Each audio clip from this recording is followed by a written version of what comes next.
I feel like this is what I was designed to do. And he made me to be the mom to these kids that he's brought to my home.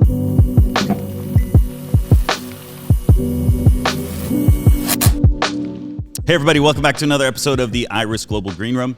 It's good to see you. It's good to be back with you guys. Do me a favor, hit like, hit subscribe, because you're going to like this one and you're going to want to subscribe after it. So why not do it now before we get to the end, because we're going to forget to mention that in the middle. Who are these guys? Yes, that is the biggest beard I have had on the Green Room. It's quite impressive.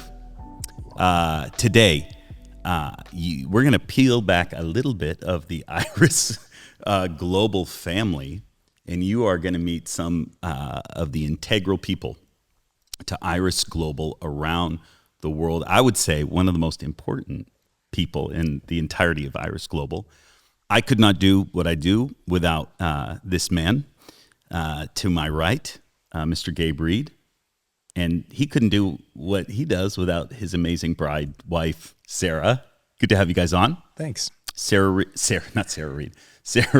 Gabe Reid. Gabe is the CFO of Iris Global, Chief Financial Officer. That's right. I didn't know what that is when I hired you, just so you know. Well, it's a good thing I knew. Yeah, you knew what it was. And was that 9 years ago? I was hired over 10 years ago, but I think we met maybe, 9 years ago or so. Yeah, right around there. And Gabe and Sarah are incredible, and I wanted to bring them on to share a little bit of their story.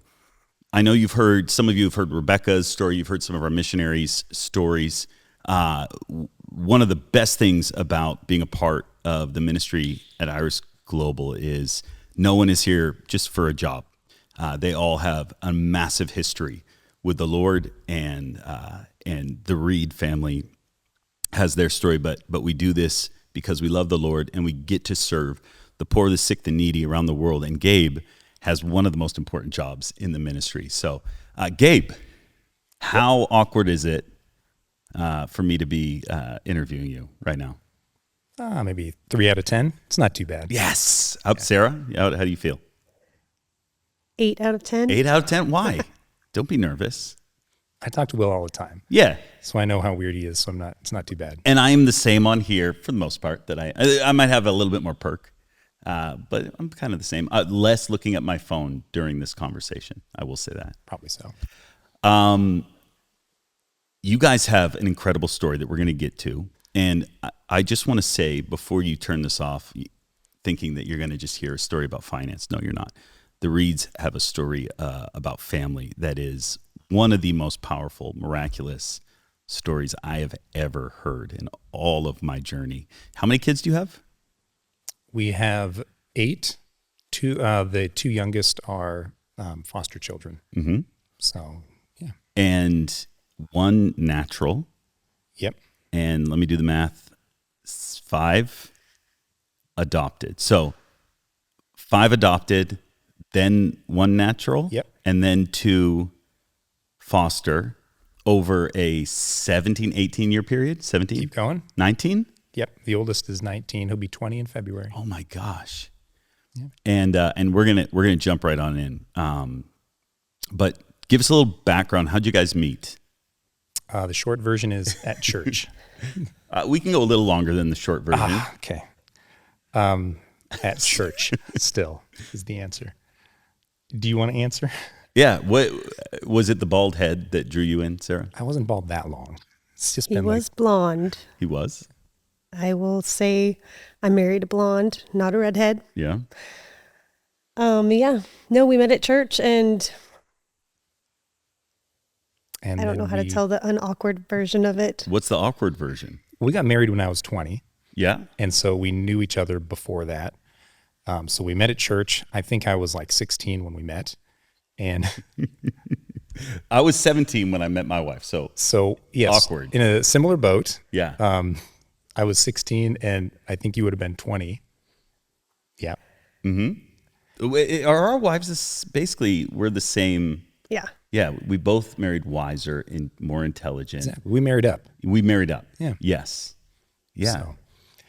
So we met, kind of got to know each other just through events and things at church. And then eventually I went to college for 2 years out at Oral Roberts University. And then after a couple years there, we got married, moved out there, and I finished school. And we've been married since then. So come on. Yeah. And you guys are from California originally? What part? Kind of about Yosemite in Sonora. Yeah. Little town. Yeah. And I do want to say, like, got to know him over the year. The year he was 16, I was in college.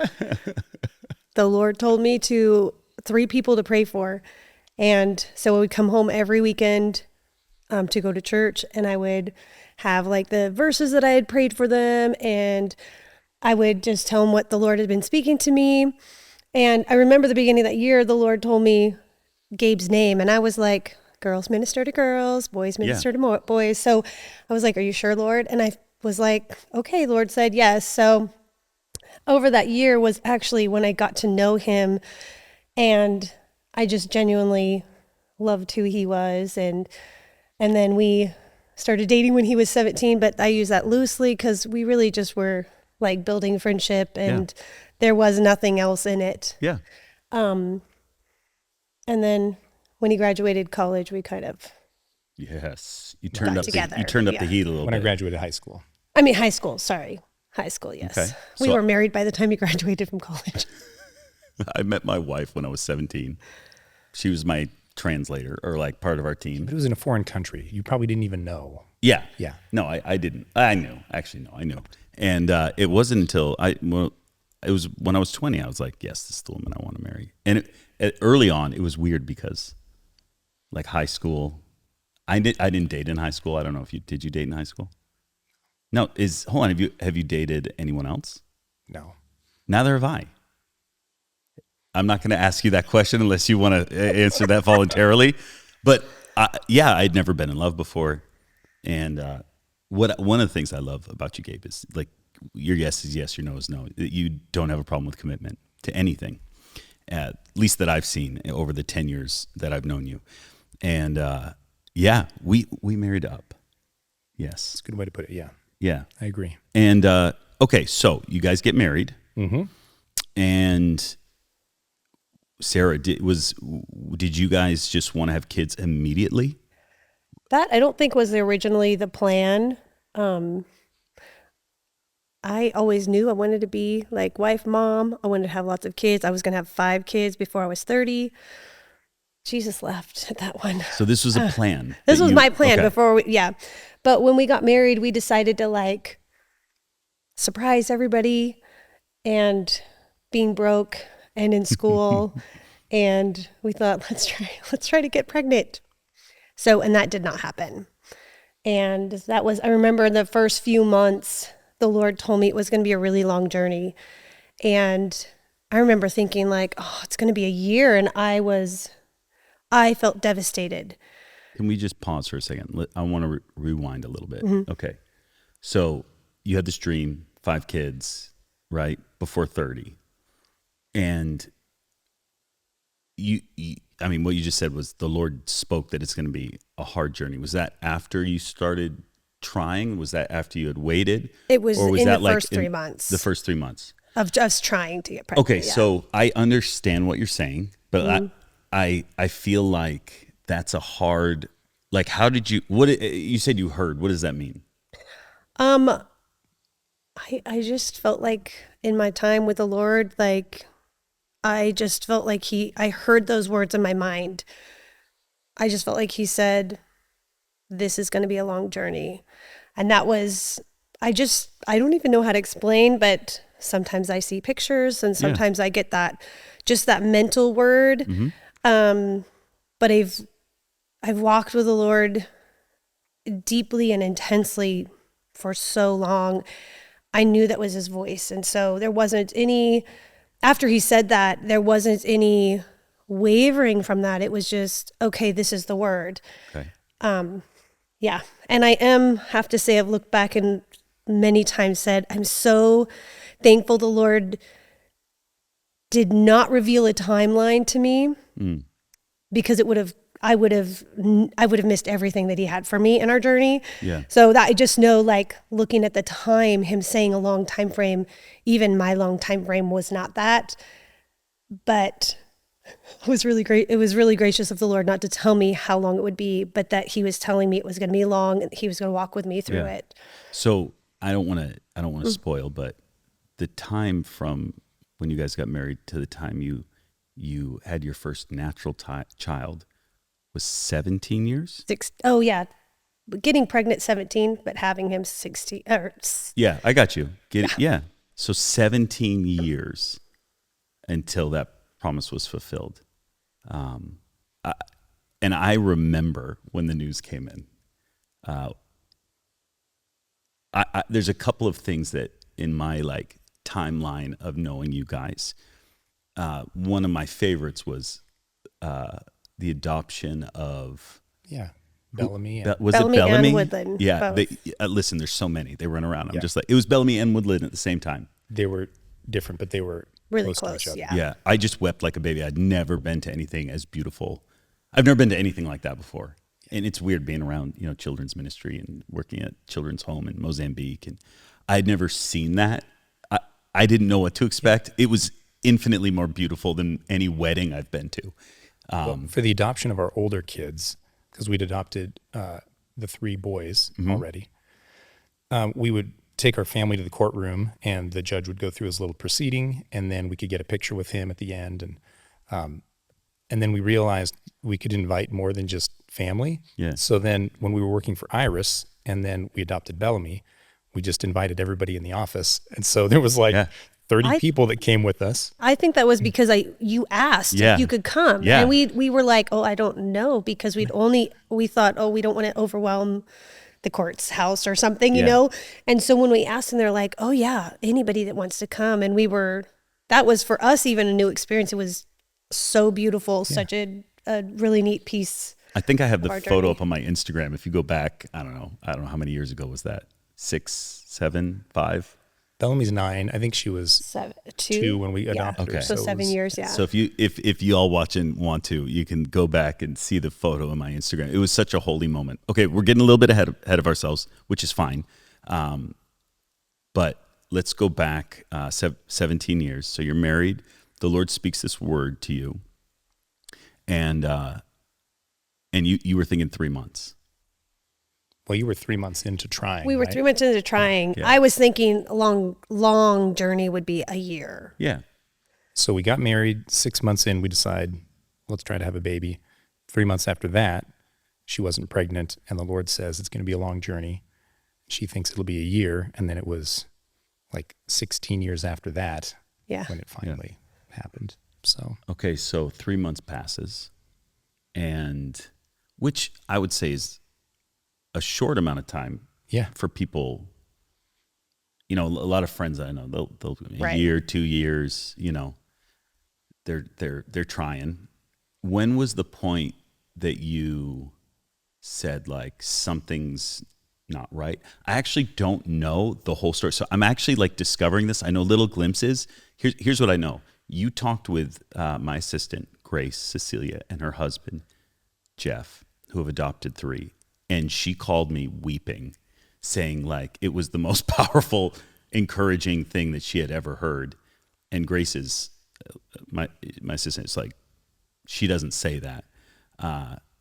So I know I want to pull that out of you. Not that I want people to weep, but like I want to ask that you don't hold back, if that's okay. Mm-hmm. As comfortable as you feel like you want to share out in the world, because this goes out. But I would love to hear when you do sit down, and I know I'm not a husband and a wife who's walked through this, how do you lead into the conversation, sharing your story on when you were like, hey, something might be off, and let's figure that out? I think we went to a doctor like 3 months in, because everybody I had known, everybody pregnant first time they tried. And for me, we happened to be in Mississippi visiting my brother at a Babies R Us, because I had a niece that was 7-8 months old. we're at a Babies R Us, and I don't know how how specific to get, but started my period. As comfortable as you. Yeah, it's fine. You can say whatever you want. I am not super emotional as a person, and I was in a bathroom stall in that Babies R Us, and I was weeping loudly. I could not control myself because that was I was thinking, I'm pregnant. That marked me not being pregnant. And I remember just for 10 minutes, I sat in that bathroom stall and I wept uncontrollably. So going forward, like after like 3 months, we went to a doctor. We didn't have money. Like, we're just going to do this. And they were like, well, there's nothing we can do for 6 months to a year, So we moved on with that. But it just wasn't happening. And I got books to help me like figure out all the stuff that could be going wrong. And I actually figured it out on my own. And I just knew what wasn't working. And that From was your own research. Yes. I didn't have a name for it. But I do have polycystic ovarian syndrome, PCOS, which,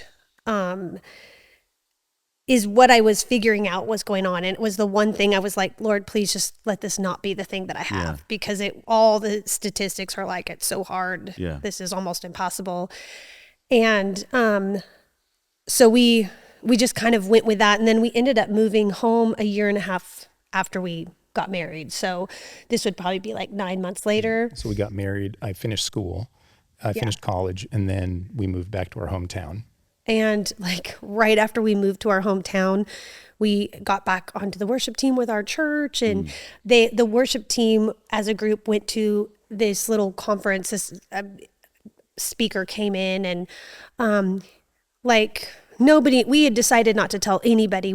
This was all going to be a surprise whenever we got pregnant. We weren't going to tell anybody. This guy calls us up. We're in the back of this little building, calls us up. You guys have been trying to get pregnant. The Lord said you're going to get pregnant, and it's going to be within the next year. You're not going to just have the baby in a year. You're going to get pregnant. I mean, you're not just going to get pregnant. You're going to have the baby in a year. And this was in front of all of our church who doesn't know. And then the word spread to our parents.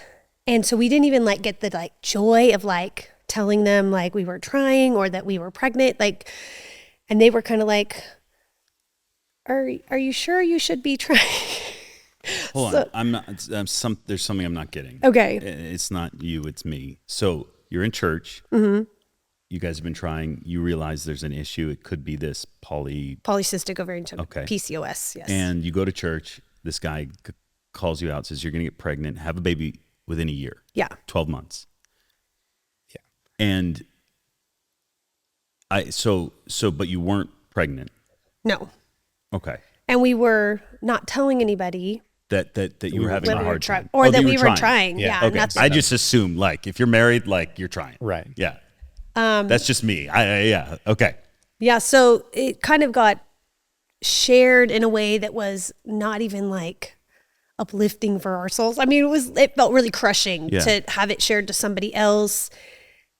And, so it was like one of those pieces that felt robbed. Like we got robbed of the joy of telling people, hey, we're trying to get pregnant, or hey, we're pregnant.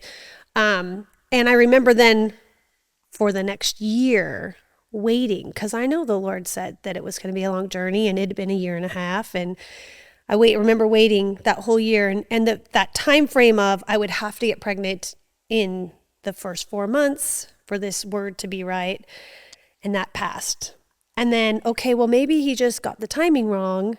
So that whole year just waiting, okay, Lord, I'm waiting for this word that we got. And watching that timeline go, and then having to like battle out with the Lord, like, hey, why? Why did this guy call us up? Why did he share this thing? Like, I put my heart, I mean, you've already said that we were like, when we first started trying, the Lord told us he was giving us natural and adopted children. Like that was something we had in our pocket from the Lord. We knew that. So I was like, why didn't this happen? And even in the middle of all that, what was really good is that the Lord taught me how to hold on to the good parts of prophetic words and not to be brought down with, the parts that were off. And so the Lord did tell me this guy had the right word, but he added a time frame to it that I didn't give. And so you can hold on to the word and let go of the time frame. Sarah, that's one of like the healthiest, most graceful things I've ever heard someone say. Because the reality is, all I want to do, literally, I just want to go, who is the guy? Is he still in ministry? How do I hunt him down? Right. Right? Like, and I've felt the same thing. you can tell me off camera. I know people. I don't know who it was. It was Okay. because it was this little conference thing in town. It wasn't at our church. It was a speaker invited by a different church that we just attended.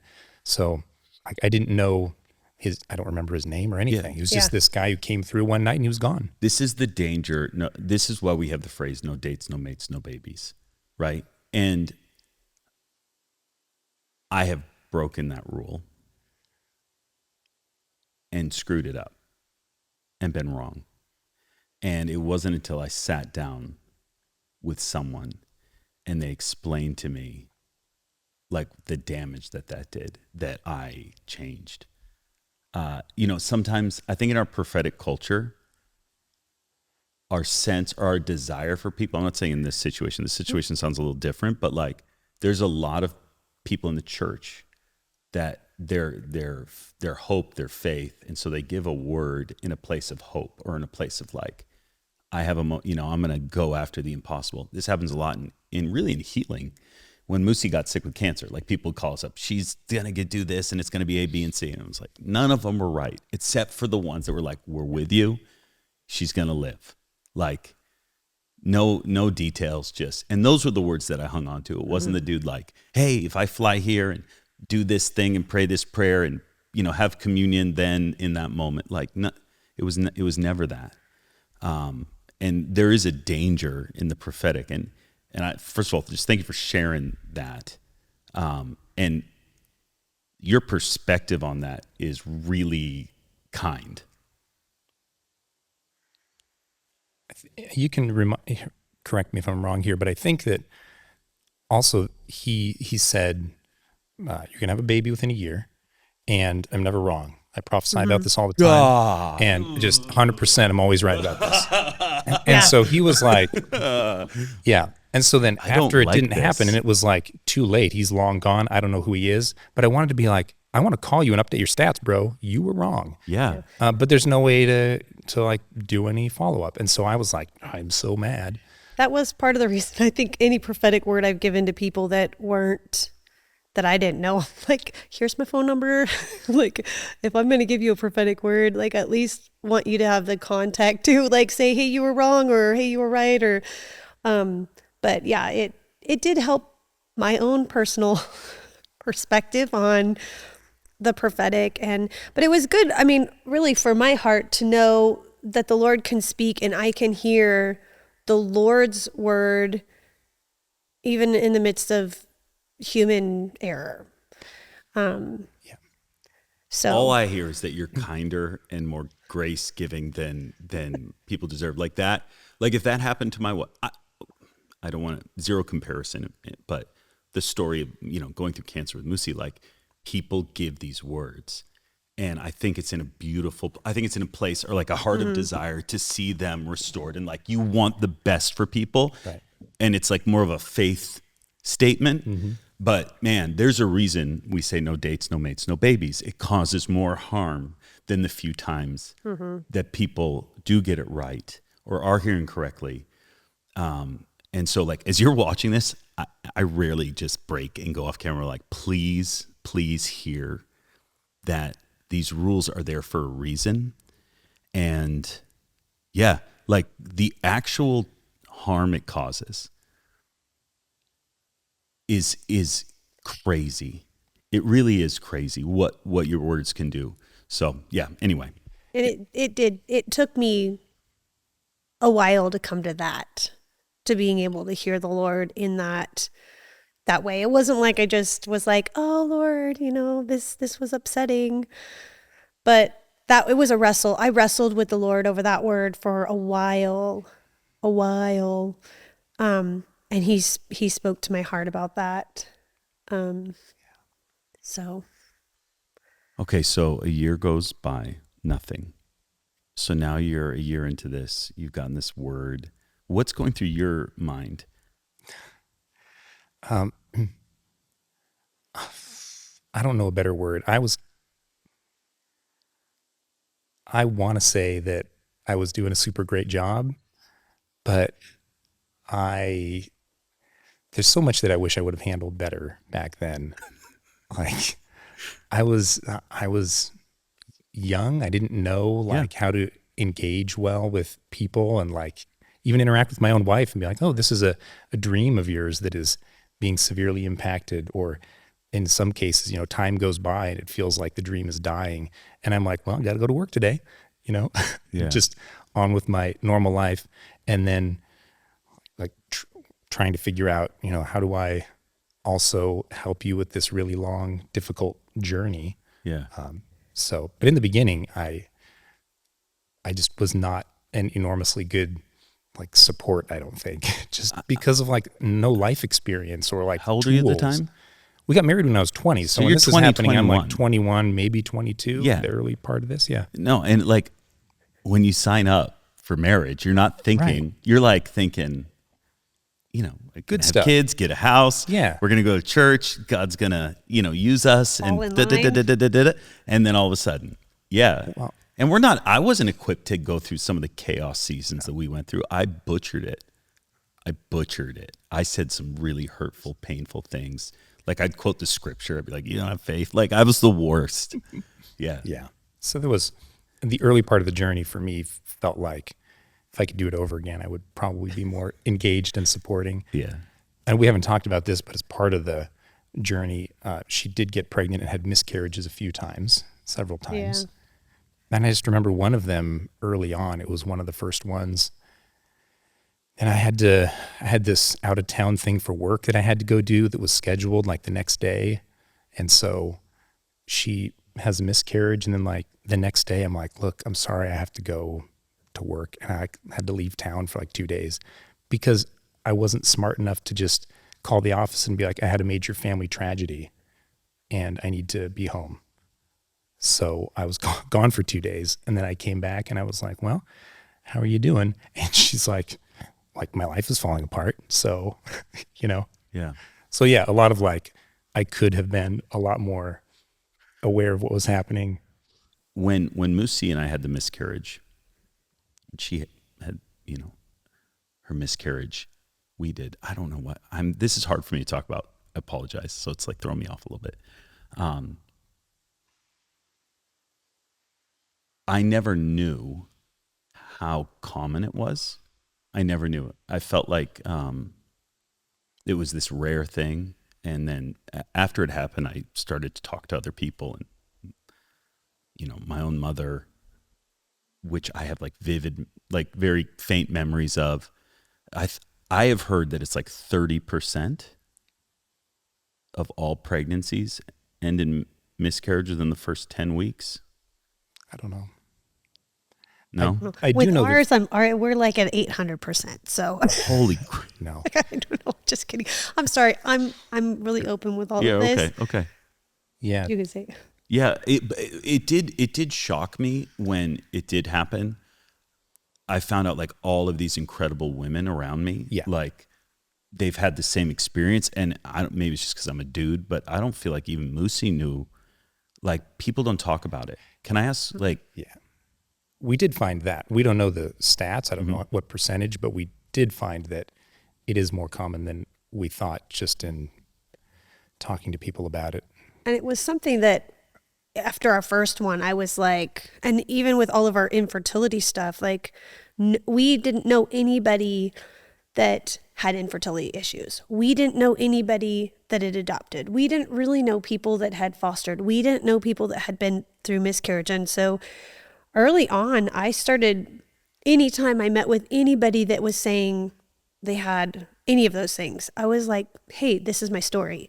Because I felt like it was so hard to walk through. It felt, all of it felt so isolating. It's isolating to have infertility issues. It is, and you're like, all my family, all of my friends, they're lapping me.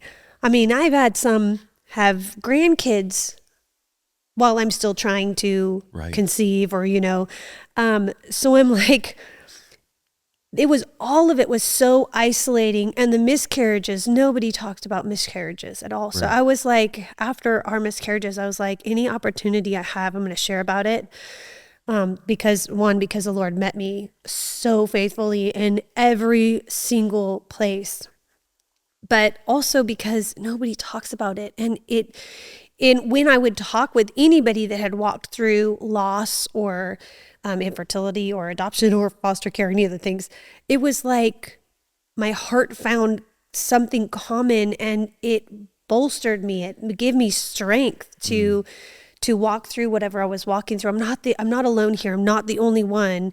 And I don't know why that was why it felt so strengthening to me, but it's part of what, I feel like through my life, what the Lord has stirred in me about the body of Christ and the importance of knowing people and being known by people, because we need that, we need people around us that can strengthen us in those really hard times and encourage us. But there's like a weight that is carried with the words of someone who has walked in that place versus someone else who with good intention is saying, you can do this, it's going to be good, we're going to pray for you, or, but someone going, how we walked through this, let me pray for you. There's a weight that is carried with that, just because they've walked in that same journey, that same road. And it did change the way that I talked with people. I wanted to be way more open, just because I wanted to be an encouragement and then a strength to someone else that was going through it, a journey that was so lonely for so long. You said 800%. Does that mean, and you said you're open, so I hope it's okay if I ask anything. Have you had 8 miscarriages? We've had 6 miscarriages, but 2 sets of twins we lost. Oh my gosh. So, yeah. So Landon is one of 9. Yeah. I did not know that. Yeah. Those kicked my butt.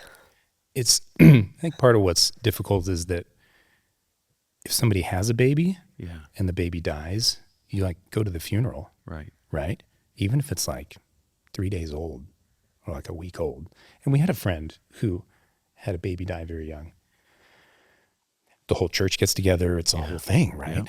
Yeah. But if you rewind just several months and the baby dies in utero and it's a miscarriage, then it's well, maybe we don't even talk about it. If it's early before she's showing, or maybe it's, just in society, it's well, we just kind of pretend that didn't really happen. Or that's just some private thing that they're dealing with, right?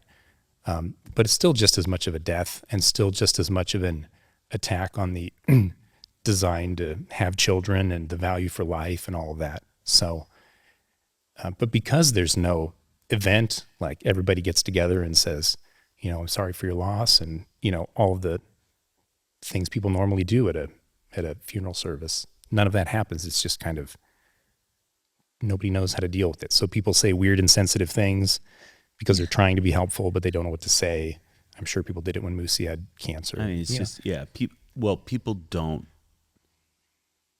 what I've learned over the years is being pastoral is a skill. It's not you actually need to train in it. Right. And that's why you get around grandmas in the faith, or pastors have been pastoring for years, and they just know. Yeah. They know what to say. And most people aren't trained in that, especially, I would say, in the spirit-filled, charismatic, Pentecostal movement, where there is an emphasis on believing for the miraculous. People don't even know, because they feel am I disappointing God by my faith or the word? It gets, I would say there's even a further level of weirdness onto it. So you're getting at a question that I would love to ask. I want to ask a few more of these along the way, along your journey, if that's okay. What would you change? Or if I was coming up to you knowing that you had this loss, Like, what are the things that someone can say, should say, husbands to wives, and friends of the family to encourage? Like, what are the things that they shouldn't say? What are some of the things that they could say or could do? Because honestly, I get asked this all the time, and I don't even know. I don't even know. I think just saying like I'm sorry, or I know some people don't like that because they feel like that's just words, but if there's that place in your heart that is sorrowful for someone's loss, to be able to say, hey, we love you, we're with you. Those, like you said, for the cancer stuff, that's just, that was the most meaningful. I had people that would send me, I've had people send me flowers or like gift baskets or just little things that just said, I love you and we're thinking of you and we're here with you. Those things just meant the most. And people that knew us that would get, like get us a coffee or, something like that. Just a thing to say like, hey, we recognize there's loss here. And I think the hardest things, and again, I've learned to be really gracious with people because I know people say things because they want to say something, but they don't know what to say. So I try to like set with what the heart behind it. You wanted to say something, and like I'm just gonna let go of the actual words that were said. Oh God, yeah. Where did you find her? Yeah, at church. In the youth group. You're so much better than me, Sarah. I think also, to answer your question, part of the issue is that we want to fix something or attribute meaning to something. So if we lose a child, somebody wants to come up and say, oh, they're with Jesus now, or something. Like they want to, like, Right. There's a positive plan. Yeah, there's God a positive had a plan side, or in this. it was just their time, or you God don't wanted know. you to maybe- adopt. Oh, Yeah, and so Please don't say that to people. okay. Yes. yeah, but people are trying to find some sort of meaning in it, right? And so when they express that to somebody that's in anguish or grief, it really doesn't come across super great. But I think the best thing is just to say, that sucks. Yeah. And that really hurts. Yeah. And I can't even imagine how that really hurts, but I know that it does. Yeah. And that's all they need to know, because like when you're going through something tragic, there's nothing somebody's going to say that's going to make it better. Yeah. So it's not like I'm waiting, maybe the next person is going to come up to me and they're going to give me the like little tidbit, the nugget of wisdom that's going to help me sleep tonight. Right. That's not going to happen. So Yeah. it's better to just say, that really sucks. Yeah. I'm sorry, that hurts. I have a general rule in that I teach like young ministers, right? And I still have so much to grow. I'm not the best at this, but the general rule is the worse it is, the less you say, right? So like if a kid breaks a leg, like, yeah, that stinks, should have been better, hey, don't do that next time. You can say more. Yeah, it's just a broken leg. Right. They're going to be okay. But when, a child of a family commits suicide and you don't say anything, Right. you just are there. You just be with them. And on that scale, right, there's these lines of you say less, the more severe that it is. And what I think I hear you saying is like, this is a death, right? And people don't always see it as the death, as a death like we would look at as a child that was just born or in the ninth month. There is a difference. Well, yeah, I one of the things that I said, especially with our first few, and we are both obviously new to miscarriage, but trying to explain to him and myself, it's not just a death. It's not just we were pregnant for 5 weeks and we knew for 2 weeks or whatever. It was with that child. I had already seen the birth. I had seen their first birthday. I'd seen the first year. I had seen when that child was going to high school, when that child was going to college. I saw that child getting married. God. I saw that child as a parent themselves. Yeah. So even though it was early, there was a loss of an entire future that we will never get to have. It was a dynamic to our family that is gone. So when there was that loss, even though I had all of mine were most people would be like, oh, you're chemical pregnancy or early, it wasn't. I think the latest one I had was 9 weeks.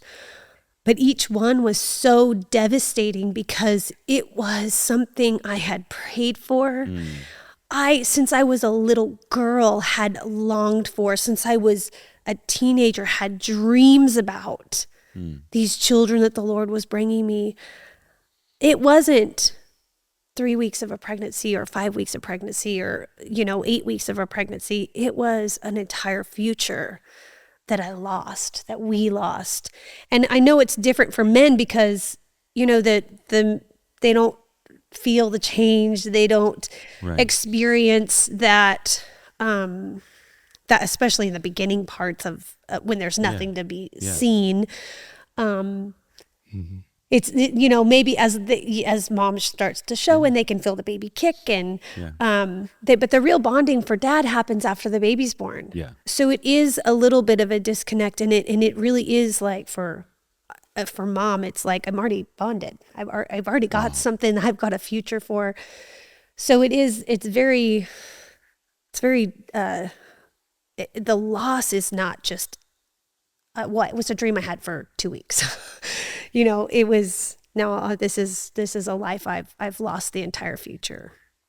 As you have discussed this with other women, have you noticed that every woman handles this differently, and there must be some women that are just like, okay, I'm done. Like they don't have that. Like, do you find more really would sympathize or empathize or understand what you just expressed, or do you find everybody's different? A lot of people are different. I think if people have already had children and they have a miscarriage and it's once and then they get pregnant and they, it is very different. Because I think it's really easy to kind of, I want to say this really sensitively, be like, okay, that was a loss. Now I'm going to try again. Right. And I'm not going to think about that because there's such a grieving that goes through that it's very easy to just go, I'm not even going to think about it. I'm not going to grieve it. Yeah. I'm just going to move on. And if you are able to move on, it's easy to kind of set that just in its own little pocket and not ever revisit it again. Not that there isn't grief and not that there isn't sadness, but it is different than the person that has been trying to get pregnant and they finally get pregnant and then they lose the baby. Like I know for me, so we lost 2 last year, and kind of really out of the blue.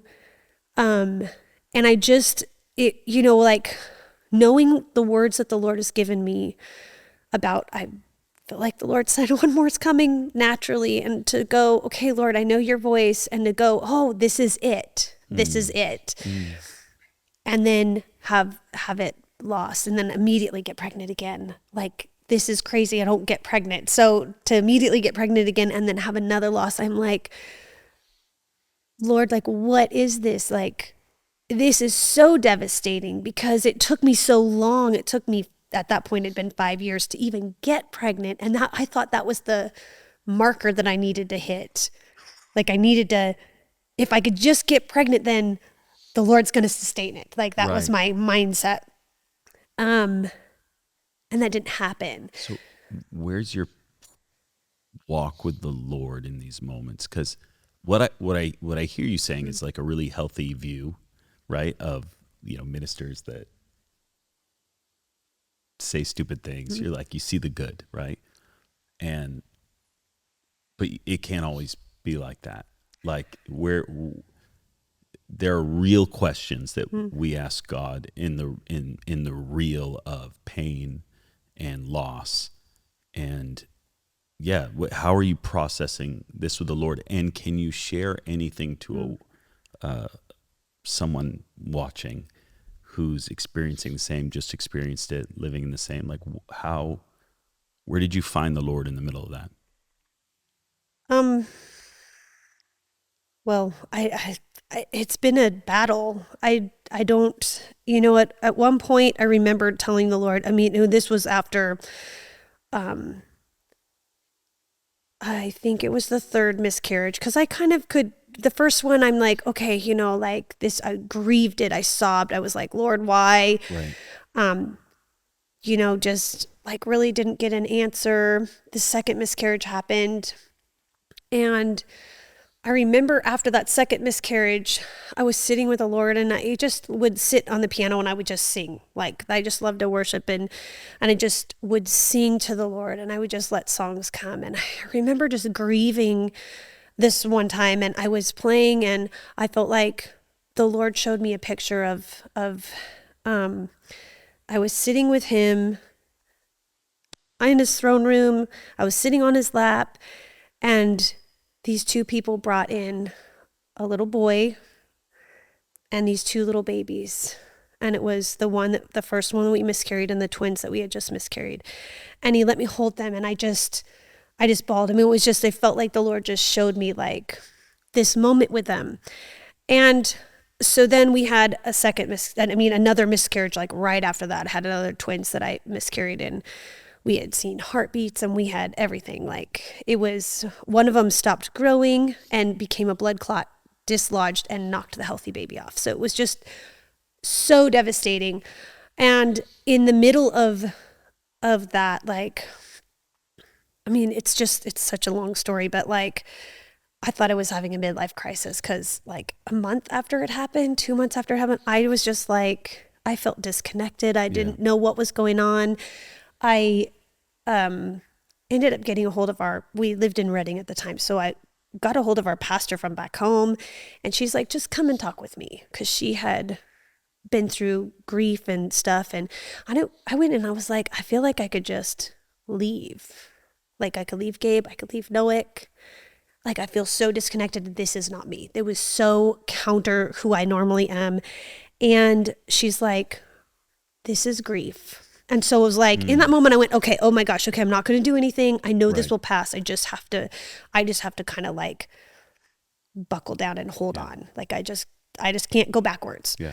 And it turned into this 3 months of like, just devastating grief, walking through all the stages of grief. I remember telling the Lord, like, I can't read my Bible. I can't pray, God. I'm like, I can't. Every time I open my Bible, the first thing I'm looking for is some word about how you're going to save my baby. Yeah. My baby's gone. Yeah. And I remember the Lord told me, it's okay. Like, you fill your heart with a word, and it sustains you in these times that all you can do is like bury your sword in the ground and just not move backwards. And, I was like, okay. So, I mean, like, literally laid on the couch and read the 4 Twilight books over and over and over again. Not super spiritual, but it was in the middle of those things when I wasn't actively seeking the Lord, and I was like, I am just surviving. The Lord started giving me dreams from his heart. He started speaking to me. He started just giving me hope and encouragement. And at the end of that 3 months, I remember sitting down. I hadn't played a song. I had not sat down and sang. I couldn't listen to music, nothing. And I sat down and I started just to sing about places that I have sat with the Lord. So when I worship, close my eyes, I'm in a place with the Lord. Okay. I just was saying about those, and I sang. And the Lord brought me to the end of that song, and he shifted and he started to speak to my heart. And I remember I was sitting on his lap, and I was pounding on his chest, and his shirt, he had a white t-shirt on, just snot, makeup. I mean, like, it was just filled with everything that I had just like.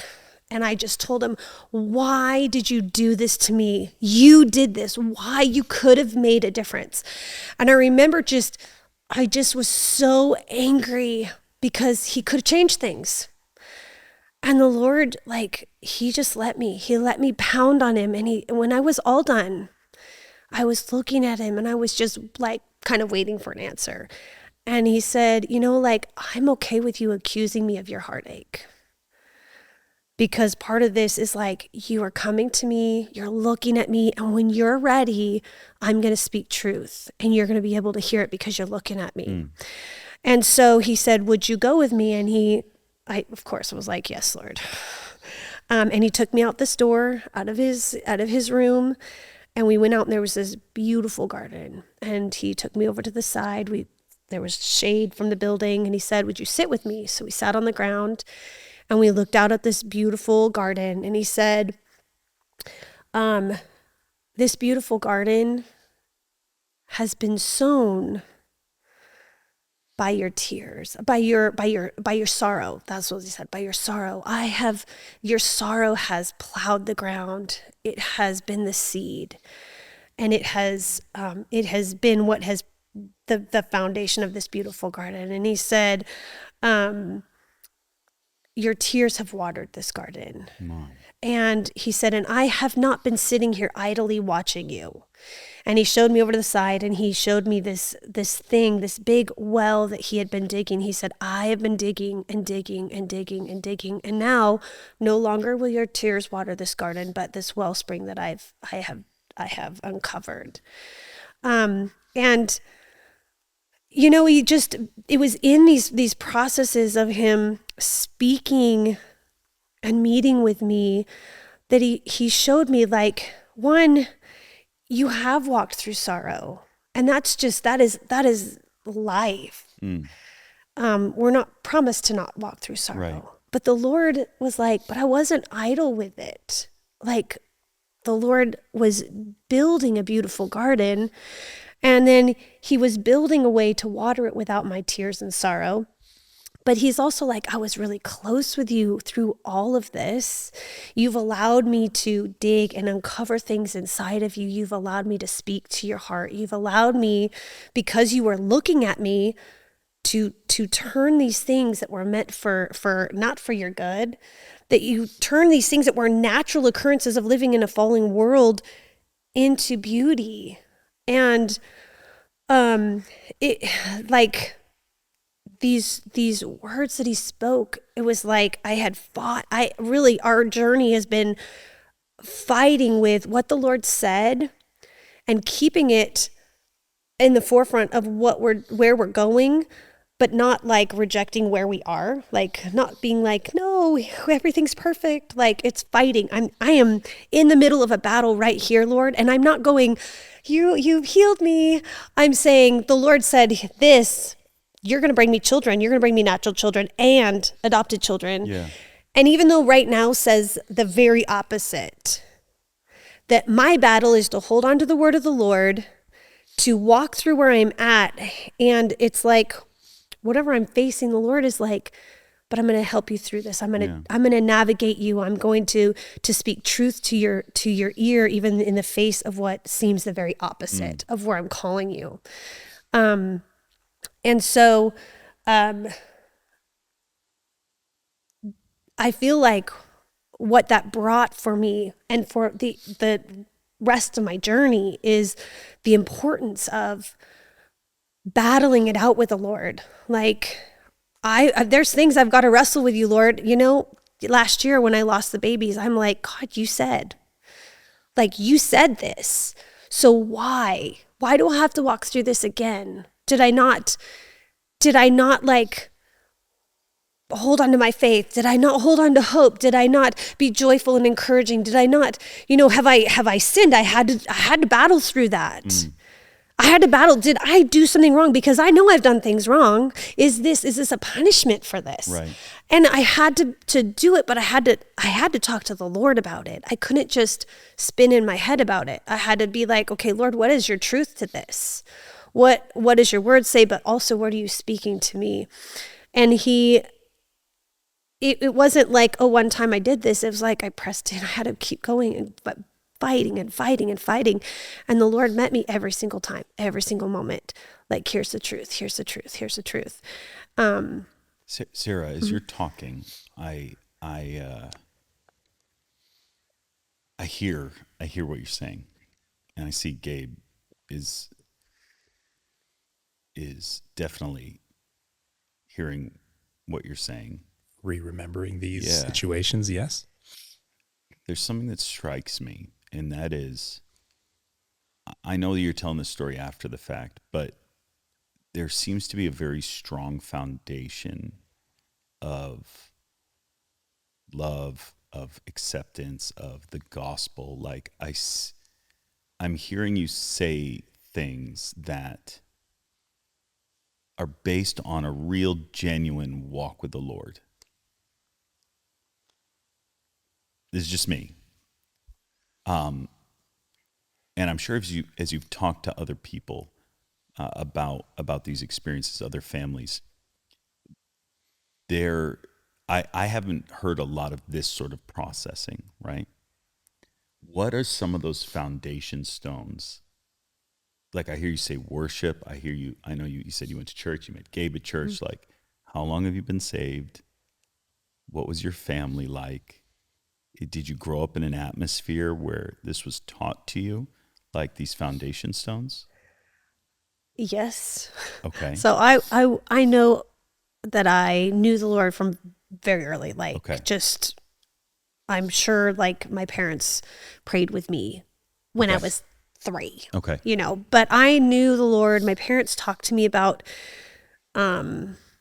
even like when I was little, like if you've sinned, then you have a black mark on your heart and you ask Jesus to erase it. So I had like very visual pictures of that, but I always had a desire to know the Lord Yeah.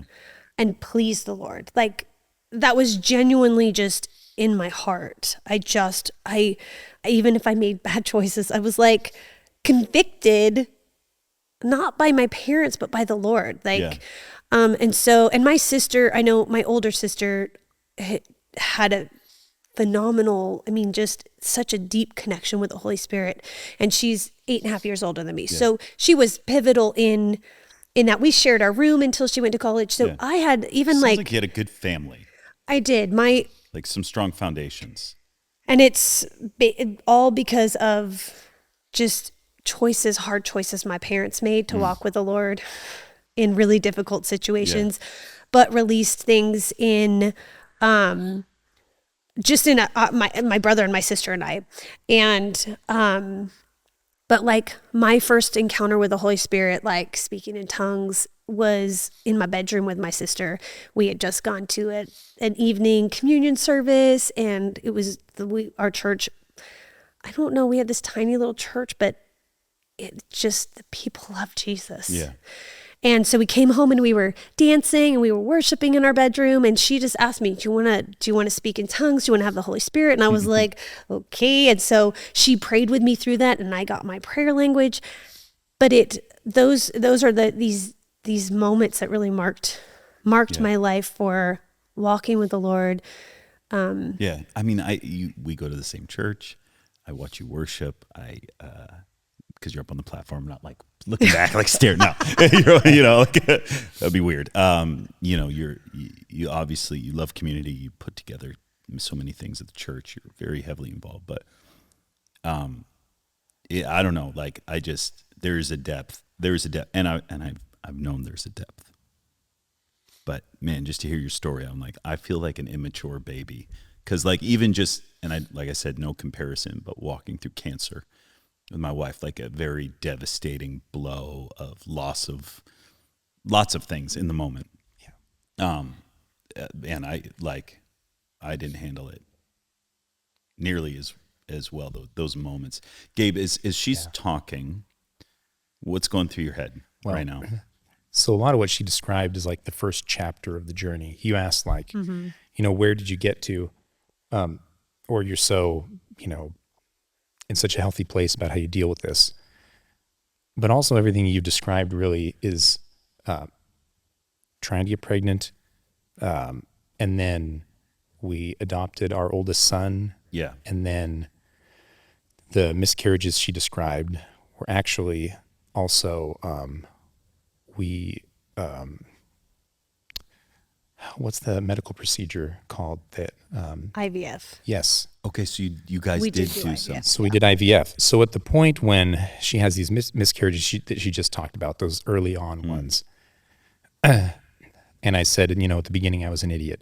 Well, at this point I'm less of an idiot. Yeah, And I good job. realize, especially with this last one, we are out of money and we're out of, Options. yeah. And the children that we briefly had growing inside you are gone. And I remember taking a walk and really realizing like it's more than just we had a miscarriage again, or it's taken a long time to get pregnant, but it felt like, a dream is dying. Yeah. And I think that it did take me a long time to get to that point, to realize, like I talked about my immature, not callous, like I realized she was going through something, but not really connecting like, oh, the loss of that child is devastating to you and your identity as a woman and someone who wants to be a mother. And like, I finally started to realize that. So at the end of this kind of first chapter, when she realizes she's going through grief and I realize like we're out of money and out of options and we're just going to have to pray and believe the Lord's going to give us kids one day. That was kind of like, I feel like we started to be grown-ups, right? Or at least me.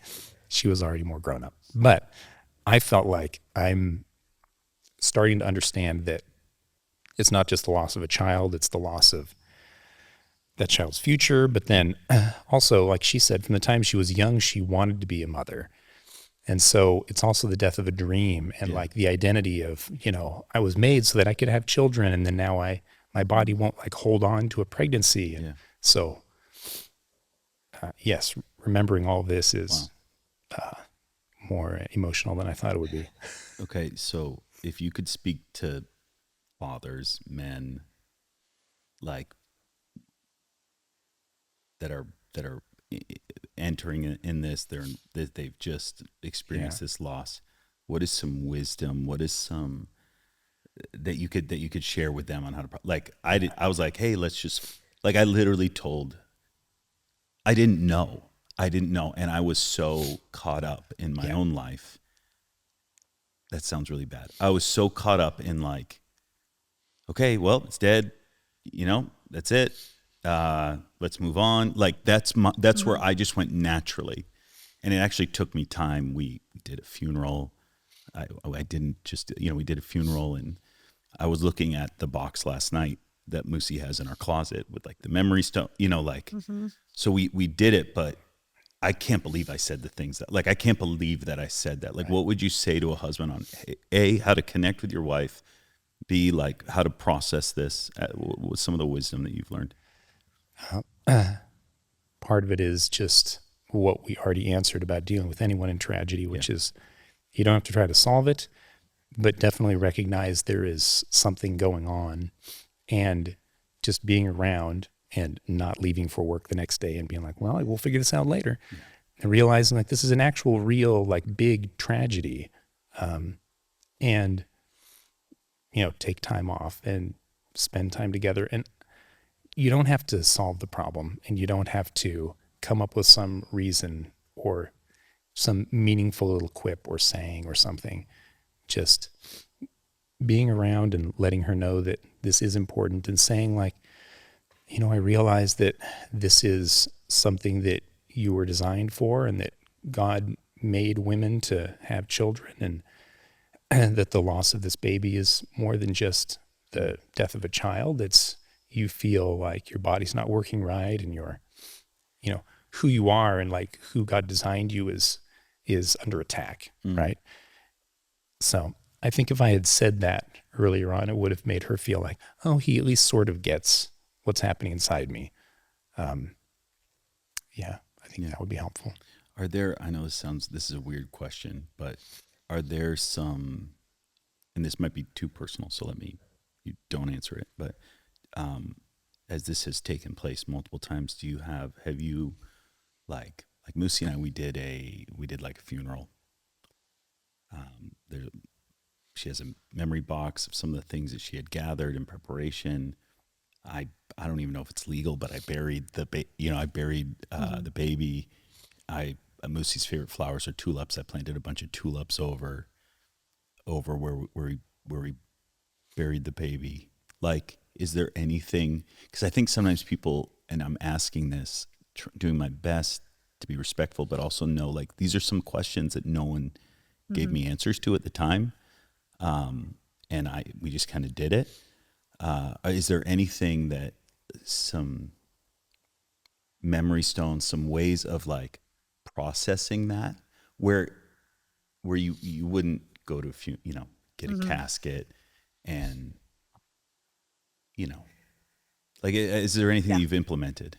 Because all of ours were very early, I have pregnancy tests, and the first few, we wrote letters to the baby, and we had taken pictures, like with Noah when we were first gonna announce it. Yeah. We had pictures taken. Yeah. We have ultrasound pictures. With IVF, we have like the before. So they gave us a little picture of the fertilized egg, and, but I think that's the only thing, 'cause like even our last ones were 5 and 7 weeks. So it's not like we had a ton, and with the last ones, I was like, I'm done. Something's got to change. And so there was a lot of, the last ones we have the pregnancy test, and that's it. Yeah. Sarah, I've never asked this before, but I want to ask a favor of you. When this episode comes out, would you go through the comments?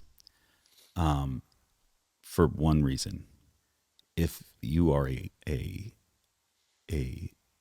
woman that has experienced this and you have questions and you don't have a place to ask these questions, you haven't had someone, maybe you're going through this right now, could you put in a comment like question for Sarah or question for Gabe? Skip on over the other ones, they don't matter. But would you be able to answer some of those things? Because I realize that I don't know all the questions to ask, but I know that, and I don't want to ask anything insensitive, but I wish I had like a resource. Can I ask you would you be willing to do that? Absolutely. Yeah. Absolutely. That's one of my, I'm like, Jesus, if I have to go through this, then I want to be the biggest encouragement that I can, and support and strength that I can be to anybody else that has to go behind me in this. So absolutely. Yeah. I've never asked, but I would love that. And if you write anything awful on there, like, we're going to come after you, and Matt will delete everything. But I would love it if you would do that, if that's okay to ask that. Here's what I'd like to do. There is a whole story. You've mentioned Noah. You mentioned Noah a couple of times. We haven't even really got into Noah's story, the decision for the adoption. And what I'd like to do is take a break, because we've been going for almost an hour and 10 minutes. Like, take a break, take a pause, and then maybe if we could come back, if you have any questions about miscarriages, put them down below. But I'd like to, if it's okay with you, unless there's anything else that you'd like to say, I'd like to go into the adoption story. Yeah, that's great. If that's okay. Is that okay? Before we take a break, though, is there anything, Gabe, Sarah, that you want to clarify? I do want to say one more thing. This is just about, I think, like, I just want to say, like, even after the last miscarriages, part of that, the whole journey of that is the Lord last year began to shift how I prayed because of them. And what do you mean?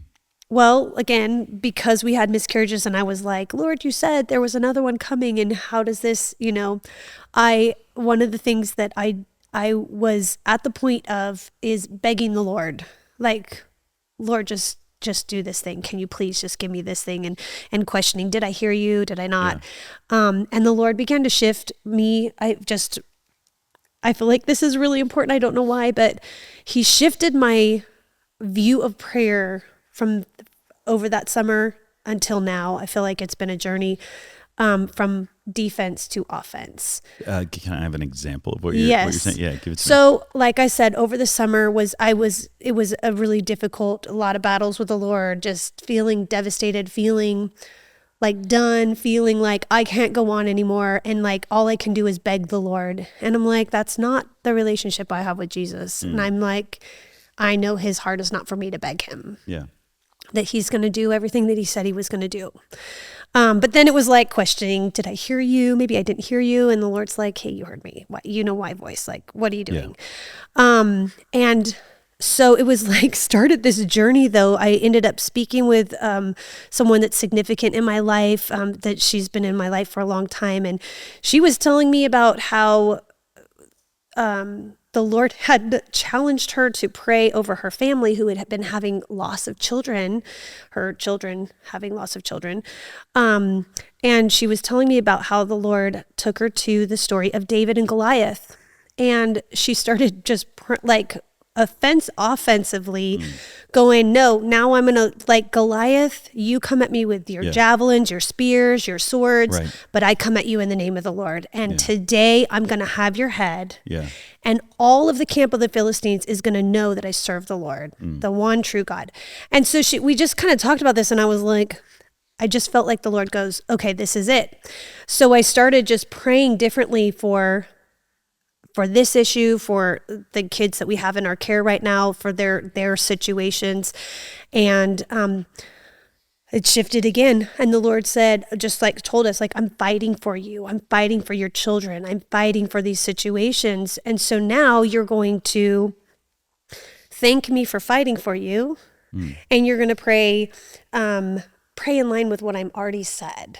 Okay. Yeah. And then he shifted it a little bit more. And lately I just have felt like the Lord said, speak out what I have already said. So, like, can you give me an example of what that would look like? Yeah. So like our youngest has a lot of medical stuff. And the Lord said, when we said yes to adopting him, because that's the process we're in, the Lord said, say yes. Like, are you talking about the sack of potatoes? That little tiny one. That little, like, he's just like a bag of flour. Yeah. He is. But the Lord told us, say yes and pray for his healing. So I have, like at night lay him down and I just, okay, the Lord said healing on your weight gain, healing on your development, healing on your this.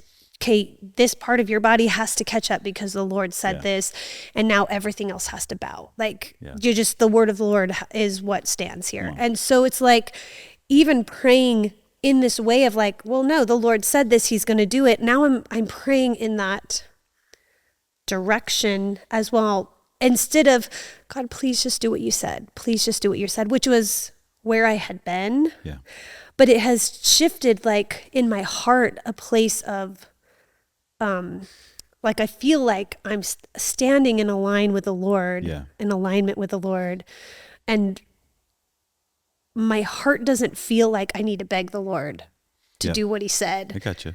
But that's been a huge shift coming out of those miscarriages and just standing with what the Lord has told us. And do you stay in contact with my assistant Grace? I mean, we text each other occasionally, not tons. Well, the impact that you had on her was incredible. And man, it's just, as you were talking, like, so many similar things I've heard her as she's processing. I don't know if I can talk about it. I might have to cut that part out, but I'll ask her permission afterwards. So let's do this. Let's take a quick break, and maybe you guys need a Kleenex. We'll be back in just a moment. You said when you got married, you just think about the good things. Oh, I'm gonna have kids. I'm gonna have a life, and you know it's gonna be great. Now I have my best friend with me all the time. It's awesome. But then as soon as a bad thing happens, now it's like, ooh, I don't know how to deal with somebody in grief. Right. Or a kid gets injured and, well, now I need some elementary medical training. And like every little thing, by the time you're, we're 23 years plus married. And then looking back and going like, at the beginning, I had no idea what I was doing. Right. And I was super terrible at it. But thankfully, because we paid attention and tried to learn, we've gotten better. Something early on, as we were going through all this garbage, was we decided we were going to learn whatever the Lord had for us to learn in that season, and not just keep going around the same mountain. Yeah. That was something we prayed the first year, in the beginning year. I remember us praying like, Lord, don't let us miss any good thing that you have in the middle of all this. Right. I think we all probably know people, have examples in our lives of people who experienced some tragedy and they just never got past it, and they blame God for it, and they're in this loop of like, God did a bad thing to me and now I hate God, and now I can't have a good relationship with God because he did the bad thing to me, and they're just kind of stuck there, and they kind of went that way. Yeah. And we decided bad things are going to happen. That's just the way life is going to be. But if we're going to have maybe a miscarriage, if there's anything we can learn in this, then it will at least make us better people. And then we didn't know it, but we would end up having to experience the same thing over and over. So thankfully we could build on that education, because we were purposefully trying to learn what we could learn and not just blame God for stuff, because that is a really easy way out, just to say, It is. God, you're all powerful and you didn't do this thing for me, so you're the worst. Good. Now I can just be mad at God the rest of my life. That solved it. Something keeps just hitting me as you're talking. It's like those moments of deep hurt, pain that everybody experiences it. In a church, in a community of friends and family that love the Lord, I think there's a lot of people that get hurt in that tragedy. And yes, you blame God, but you're having people that are trying, or they don't know, they don't have the skill set, whether that's family or friends, and they say hurtful things and they don't know it. And I just want to throw this out there. There is a skill and an intentionality and a heartbeat that only gets developed over time, walking through difficulties, walking through issues. And maybe some of you guys are watching this and you've had people say hurtful things. They didn't respond in the way that they should have or should have been trained in, but they weren't, right? And you pushed yourself. Like, if you give them grace, like give people grace, because they just don't know. And it takes time, and it takes walking through experiences like this. And so, I don't know, if you have pushed people out of your life because they didn't respond in the way that you needed, that's not justification, right? And maybe they were jerks and get rid of them, or push them aside. But man, everybody's trying. I really believe that everybody's trying their best, and they don't know what to say. They don't know how to pray. And maybe you're watching this and you've, like I said, pushed people away, or you've been hurt by people. Like, call them up, forgive them. You don't even, if you can, and I know you can, but in these circumstances, people, they lose friendships, they lose faith, they leave churches over it, because people are people and they don't know how to respond. Guys, so I just went over into my office and there was a snakeskin thank you, by one of your children. I don't know which one. It probably Jack and Beck. Yeah. I don't know why, but it was in my office. So the Reids are overtaking the Iris office right now. And next thing I know, there's a snakeskin. Probably if we go back in an hour, there will be an actual snake in the office. You guys have a whole horde of kids. You have a minibus full of children, and you guys keep multiplying. You've mentioned Noak, who's 19. Yep. 19. Noak is awesome. I love Noak. I call him, we talk. He does little errands for me. He's your delivery man. He is my little, but more than that. Noak's he's just a good dude. He is, yeah. So yes, there's a journey of loss, but there's also a journey of adoption and fostering. And there is a classic kind of Christian, we're married, we get married. Do you want to have kids? Yeah, but we also want to adopt. I hear that literally from every single newlywed couple or like engaged couple. Very few adopt. Very few actually go through and adopt. Even less actually go through and foster. You guys not only do foster, you have adopted 5, but you're in the process of 2 more. Can you share that journey? Did you feel like there was a death to vision when you did say, or was it like, no, okay, we're not having kids, we're gonna adopt? Like, what was that process like of getting to the point of saying, okay, we're gonna adopt? Yeah. Well, we had talked, like the classic Christian couple you're talking about having some kids and chicken soup for the kids. Christian soul. Yeah, exactly. Yeah. We're going to adopt. Yeah. And my only reference for adoption, I don't think I knew anybody really who had been adopted growing up. But my dad's dad, my grandfather, was adopted he was born in 1919, and I think it must have been around 1920 or 1921 he was adopted, which is why I have the name Reid. So thank you, Grandpa Reid. Yeah. So we talked about adoption, and I was like, oh, that's right. Adoption is a thing, and it is good. And maybe there's a place for that in our lives. And then we tried to have children, and that didn't go the way we planned. And Sarah was like, I think maybe we should look at adopting first and just exploring that route. And I was not as open to that as she was. How long in your journey was this? Year 1, year 2, year 3? Almost to year 3. Okay. So we're a few years in, and I remember driving home from work one day and feeling like the Lord said, now is the time you're supposed to pursue adopting. But before that. Oof. Okay. Your turn. Yeah. We went, because this is an amazing story. We went in like July. Oh, this is a good story. To our church had Wednesday night, they would pray for people. And we had been trying for almost 3 years. And we decided, let's go in and just have the church pray for us.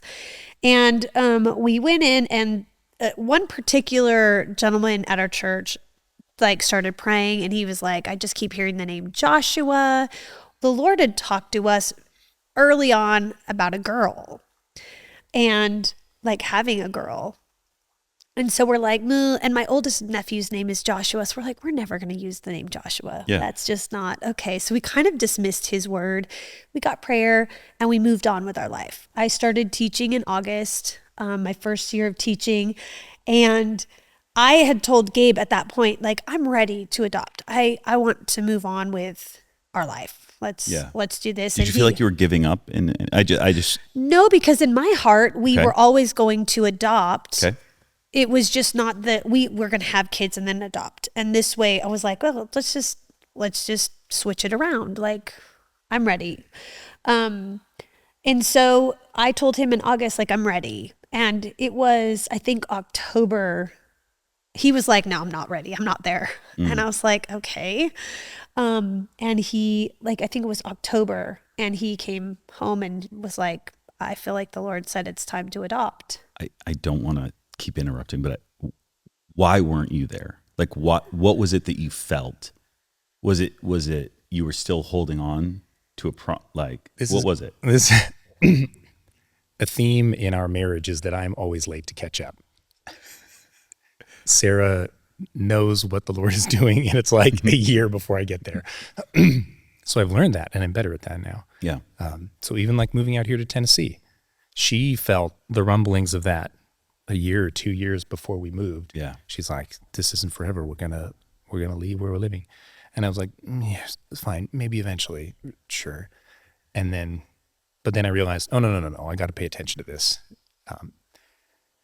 Yes. So I was kind of late to the party just because my nature is more, I'm doing something. Let's keep doing the thing that we're doing. You like numbers. I'm an accountant. Yeah.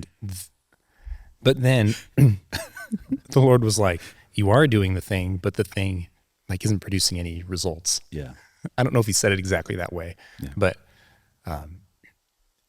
I also didn't feel like we were giving up. So it wasn't like, no, I don't want to move our attention to adoption because that would mean that we're like giving up on having natural children. Yeah. I didn't feel that way. I think it was more just slowness and stubbornness and immaturity, probably. Yeah. Well, I don't think that's true, because I feel like I was also waiting to hear the Lord say something to me. Right. I'm like, I have felt this thing.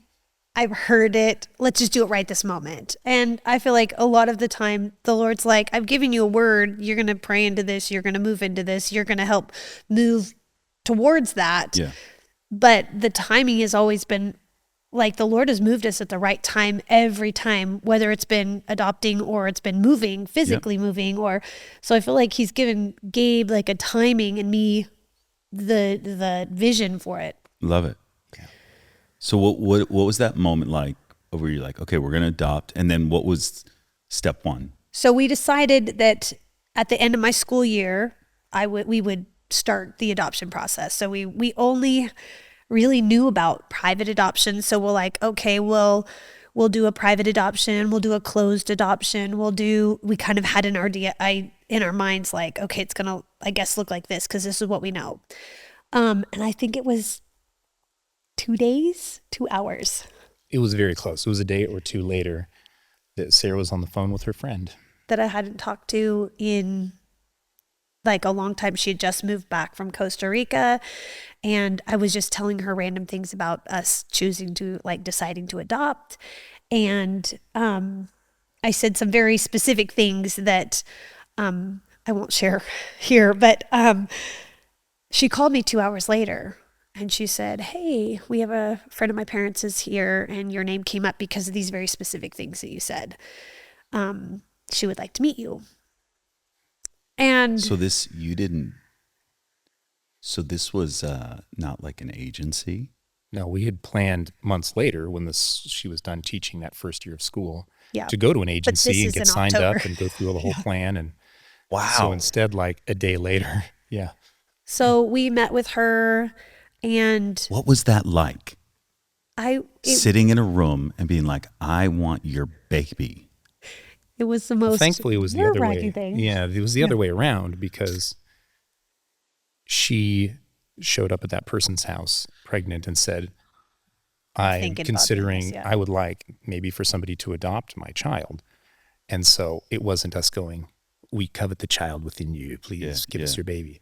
It was, I don't know, it was two people who wanted the same thing, who found themselves in the same place thanks to the, Yeah. And I went divine interactions of the Lord. I went and met with her for the first time, just me and her, and I was awkward.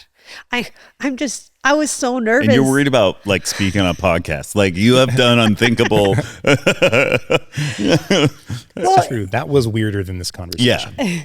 It was a very hard, the process of that was hard because I was not a mother. And this was something that I desperately wanted to be a mother, but then I also was looking at this because I love people very big. That's just a thing, like a gift the Lord's given me. So I could genuinely just see her as someone that I loved, and that I wanted to encourage, and I wanted to, all the things. But we talked, and then it was by Christmas she had decided, like, yes, she wanted us to raise her son. How many months was that? About 2. So 2 months, you're like, are we going to get? Yes. And she was amazing. Like, she would like invite us over just to worship at her house with her. And She's a believer. And she would put my hand or let us feel him kick. She would reference him as like, hey, that's your mom feeling it. And I just would sit in there, and I was like, I felt so inadequate, and so like the graciousness and the strength and all of that was so beyond what I can't even begin to put into words, that the way that hit me. But it was just the Lord. I'm putting pieces together from what recently your trip. I did not know any of this. This is all making so much more sense. So we love her. And she asked us, what do you want us to call? We want to call the baby something. What are you going to name the baby? And after a while, we thought of names, and we were kind of like, I'm not sure. I had this time with the Lord, and I just felt like the Lord said, I want her to name him. And then we will take the first name and put in part of the name that we give him. And it was 2 weeks after he was born before I put together, she named him Joshua. Of course. And so that is his third name. He is Noach David Joshua.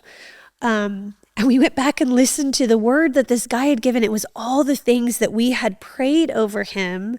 And the reason we chose Noach, which is a version of Noah, just about being a man who loved the Lord, who, because of his walk with the Lord, not only was his family saved, but the entire human race, just because he loved the Lord. And it was just, and the name means peaceful. He is like the most peaceful young man I've ever met. He carries that. Almost too peaceful. Yeah. So every time it's spelled, can you spell his name? I want to make sure I have it right in my phone. Noak. Right. So every time I look at it, all I see is Noak. Like oak. With an N. Like that's all that I see. And I'm like, he's an oak. He's solid. He is, he's just tall. He's strong. Like he's like this. He is an oak tree. Like I was calling him, I texted and calling him today. Like, I'm like, no, like he's an oak tree. I didn't know that it was connected with Noah. Yeah. And he's ripped. Yeah, he is. Yeah.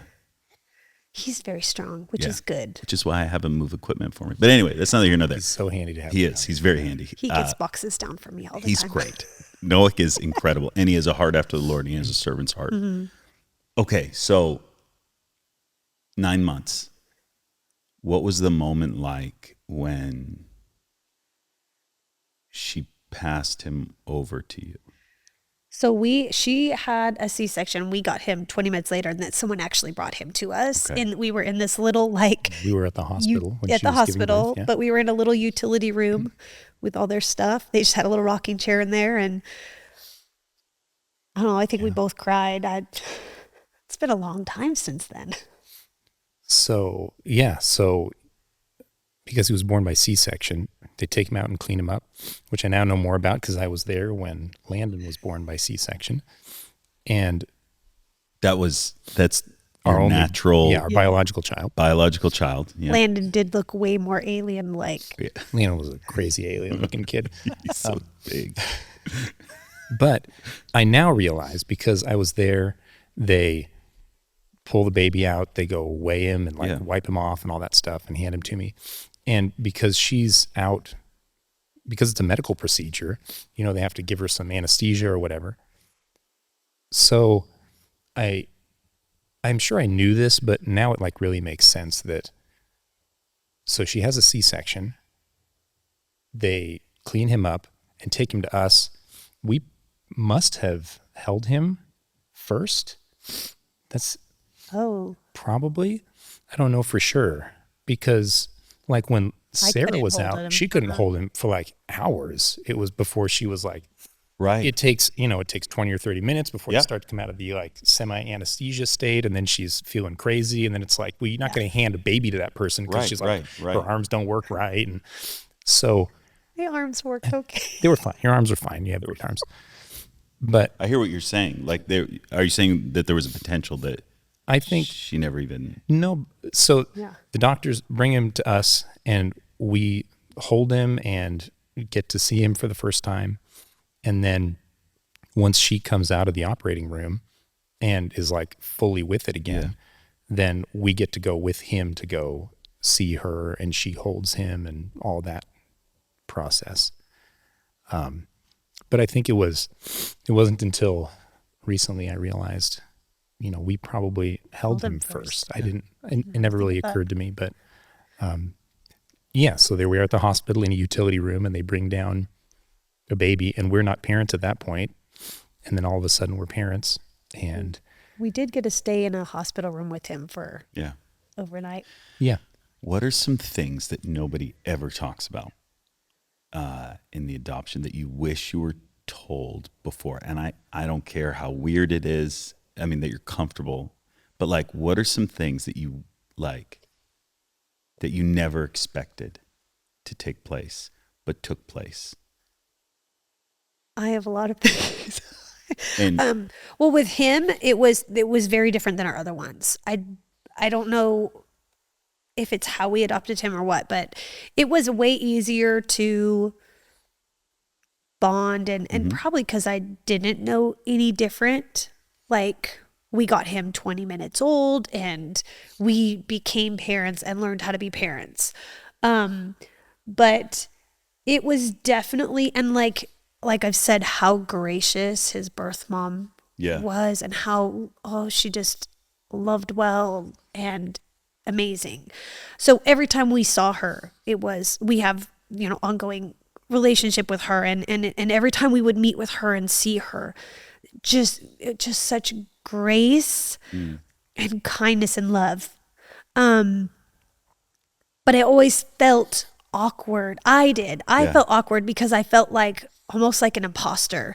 Like, I'm not really the mom. You're the mom, but I'm the mom. I'm like, it was a really weird place to sit in. did that ever stop? Or have you ever gotten more comfortable with that? Or? I did, yes. Okay. I did. And, like further on with adoptions, kind of figured out how to, it was awkward longer with the other ones, Right. but I've kind of worked. It's still a little awkward, but I mean, truthfully. Yeah. But What about you, Gabe? Was there anything that, like, if there was like your secret notebook of like, man, I never imagined that, or I couldn't have envisioned this in your journey of adoption? Like, what are some of those highlights? I think it was always helpful. Somebody gave us the advice early on. I don't know where we got it from. You might remember, but to always talk about the adoptive journey with Noah in this case, but then with all of our kids. So there wasn't a moment where we're like, when they turn 5, we're going to tell them. Right. Right. Because we're adopting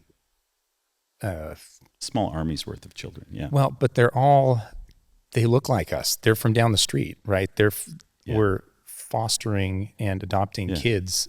And so, like, there's the potential, if we wanted to, we could be like, well, we're just not going to tell the kid for like a couple years or 3 years. Yeah. But then purposely telling the story, even when they're like a little baby, and you would tell a story to a little baby or tell them, oh, grandma's coming over later. The kid's 2 months old. He doesn't care who's coming over later. And yet you say it anyway. Right. Yeah. And so we started doing that, and that turned out to be really good advice. Yeah. Because then there's no moment. You just, the kid, through all of their memory, they just know, this is my story and this is what happened. And it was awkward in the beginning, trying to be like, well, how do I tell you? Like, this your baby, and I'm telling you, you're adopted. Right. You're but it was so good because actually it did shape how we talk to our other kids about their adopted their birth families, and about just their adoptions. Right. So having the awkward conversations with a 2-month-old, a 3-month-old became natural. And by the time he was old enough to remember, now we have this fluid way that we talk about adoption, and we celebrate adoption, and we have adoption days in our family. Yeah. And Like a birthday. We have so many. I know. Gosh. Yeah. With Natalia, my sister's daughter, Yep.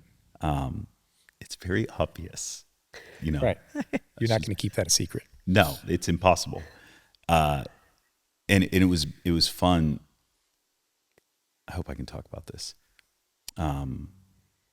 She would, like, it would come up in conversation, like, you're white, I'm not. Like, it She would just say that to you. yeah. And I'd be like, okay, like, yeah, okay. Like, you don't think about this stuff. And I knew Natalia from the time she was a month old, a month and a half old. It's just, but yeah, your family, they kind of look like, Right. they look like they could have all come from y'all. We had people stop us on the river trail in Redding when we were just walking Noah around in the stroller. Random people we don't know, never seen, never saw again, just to tell us how much he looked like us. We learn to just say thank you and then Yeah. go Yeah. on, because it's like, I don't have time to tell you the story. Yeah. Yeah. And you're just trying to be nice to me, and I love it. It's sweet. Yeah. Yeah. Okay, so just for the sake of time, because let me see, how are we doing? Oh my gosh. Yes, for the sake of time, I have a phone call that I can't miss. But if we need to get on and do this again, I would love to do that. And to those who are watching, I know there's a lot of questions. Sarah said that she will answer as many as she can in the chat. I don't want you to be inundated, but is there, I don't know, is this like a ministry that you do helping people? Like, is this something that you do walking people through this stuff, or? Not on purpose, but we Okay. have Yeah. just accidentally, Yeah. not accidentally, but when you have Want experience to be a with resource, something. yeah, to So, whoever. So we'll do that. Well, it's like, if there's leave your questions in the chat, put, for Sarah in the title of it, and you'll get to as many as you can. I don't want to give out your email. I don't want to do that. Thank you. Yeah. I don't check it anyways. Okay. Yeah. Cause you're busier than 4 people. So Noack, and then you guys seem to have an addiction to taking babies and children and just being like, you are part, like your house is beautiful chaos. And I've only been there a couple of times, but like There's a lot of action. there is a lot of life. Yeah. Like you can't miss the Reeds when they come to church. You can't miss the Reeds. You just can't miss the Reeds. Yeah. Well, there are 8 people spanning an age from 19 down to 16 months, Yeah. so a year old. Yeah. So somebody's doing something always. Yeah. Well, how have you managed, just as a married couple? I mean, I work with Gabe. We hang out a lot in the office. Like we spend a lot of time. I can't imagine the amount of stuff that's going on in the back of your mind for family, right? Like I feel like my life is full of family. It's hard to work. It's hard to, there's kids doing this and flat tires and like, I don't know how you do it, but how you have a capacity that is otherworldly. And I'm also like mildly scared of you. You run a very tight ship in a good way. Like you have to, right? You're amazing at what you guys do. When did you decide, like, we're going to just keep adding and keep adding and then keep adding? Like, tell me about that. Because most people take 1 or 2 and then. I think after we did the foster care with our two middle boys, we realized like we had a lot of favor with the system in Reading. And You're talking about with the social services. with Because social at this service, point, yeah. we decided to foster, Yeah. and then we kind of dipped our toes into fostering, and we fostered a child that was reunited with her parents about 5 or 6 months later. Yeah. And then we felt like that wasn't too scary. Yeah. And we told the placement workers, we're open to being a concurrent placement home. So if you place a child with us and then they don't get reunited, we would be potentially willing to adopt that child. And then, like Sarah was saying, we had a lot of favor with the people who were in that system and actually had a really, really extraordinarily good experience. Yeah. I think better than a lot of people have. Yeah. I mean, foster care is a lot of hurry up, get your paperwork in, hurry up and get this stuff done, and then wait. So as long as, like when we went into it, I just kind of felt like, okay, we're going to do the best we can, be the best foster parents we can. Yeah. And we're just not going to be rushed on a timeline. And so we got Jack at 7 months, and then 7 months later they called us, hey, would you be interested in taking placement of his birth brother, was just born, ready to leave the hospital in an hour. Okay, let me go by and get a car seat from Target and some diapers, and we'll be right there. And that kind of got us going. And I think once we kind of figured out like it wasn't scary and we can love even at the cost of them going back. Like we can love no matter what. And we realize like we want to teach Noah how to love, whether we have this child for a month or we have this child for 3 years or we have them for life. And so once we figured like we can do this, we're big enough, we're grown enough to just love, like it wasn't as scary, and we knew it would be hard, but it wasn't scary. So we did that. We ended up adopting the 2 boys and kind of had a break because we moved, and it was like 4 or 5 years later, we decided, hey, we got 3 down. Let's add a couple more. Yeah. So when we met, we were a normal family. Yes. We only had 3 children. We had Noah, Jack, and Beck. Yep. And then we moved back to Reading, and you moved there, and we went back into fostering and ended up adopting. You talked about being at Bellamy and Woodlands adoption proceedings. Yeah. And then We actually had one in between them as well. Yeah. So kind of my year of newborns that did get reunified, and it was hard, but it was good. It was scary, and I had to process through the loss of this little girl that I loved, because we chose to just to love as if they're ours forever, even if they're there for a few months. And we did that, and we've had, it was just a really, really beautiful reunification, and to be a part of the way the system is designed to be was really neat, even if it was hard. But then, we wanted to have the 2 girls really close together. So they're 7.5 months apart. And Wow. We did that. And really after 3, it was easy to add more. Yeah. It's like, so at that point, there were 5. yeah. And then we were still trying to have kids through all of this. And then we had, like Sarah said, a lot of favor with the people in the social services system there. But then after we adopted Bellamy and Woodland, there was this like break where nobody called us about any placements of children, and nothing happened. And like months went by and months went by.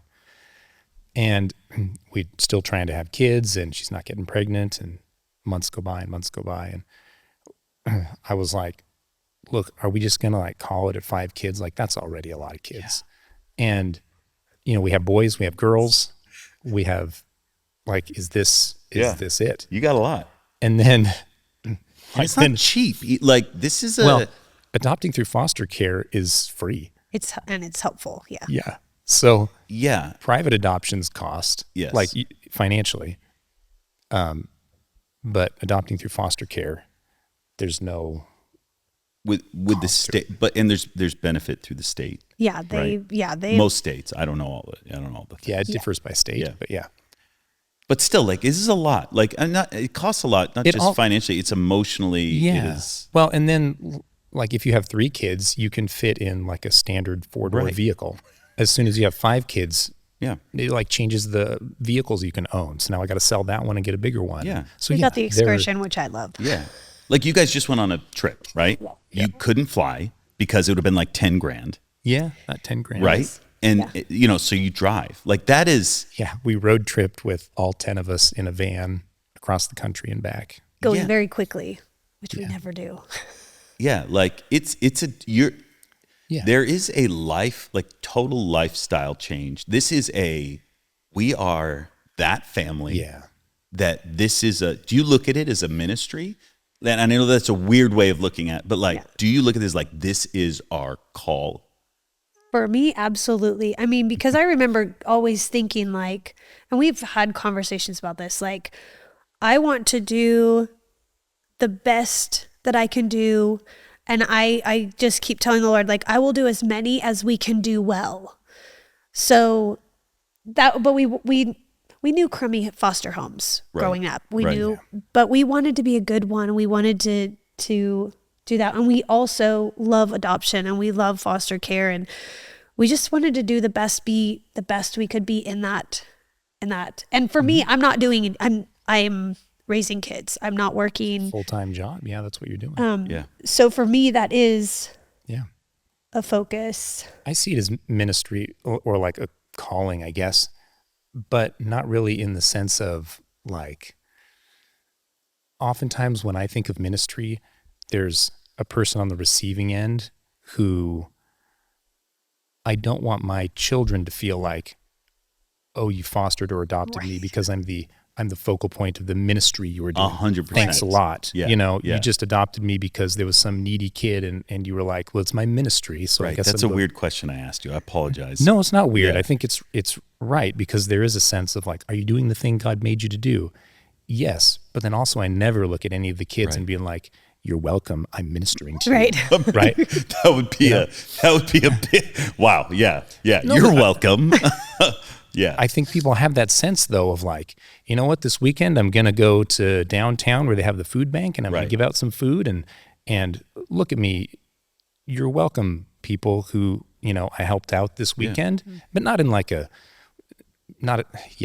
understand what the you're saying. whole It's idea the of mindset like, behind I'm it. giving something out and you're receiving something. And, look at me. I did like, Right. I Or you did should be appreciative. like, I of did what some I've done. ministry today, you know? And there's not a sense of like, you know, I did some ministry today. There's a lot of like, why am I doing this? Right. Like, Right. But yeah, so in that way, I don't see it as a ministry, but more like just a thing that we feel compelled to do. Yeah. So James, right? True religion is tending the orphan and the widow, looking after them in their distress, and keep yourself undefiled by the world, right? I love that because James makes it clear, right? Like this is religion that's flawless and pure. Right. But I also love, this is your family. Right. It's not a ministry. It's not a, This is who we were we're designed not like to be. doing this and practicing this because out of obedience. Yeah, it's not to be charitable to that child. It's because I love them and I want them to be in my family. And honestly, I mean, for me, the Lord knew how long it was going to take us to have a natural child. Right. And the desire he put in my heart was to be a mom to many kids. And he has graciously filled our home with the specific kids that he's brought us. He's been very strategic in who and when he brought us kids. Right. So yes, I feel like this is what I was designed to do. And he made me to do, like, to be the mom to these kids that he's brought to my home. Yeah. So there is like that. There's plenty of times in recent years as Landon is now 6 and he's always wanting to do stuff the way a 6-year-old does. He wants to play Minecraft or he wants to play board games. He made me play Parcheesi with him last night while I made dinner. Awesome. I was like, I don't have time for this, but he loves board games. And sometimes we talk and we're like, if we had never followed the prompting of the Lord to adopt, he would be an only child. Yeah. And he would be so sad and alone. Yeah.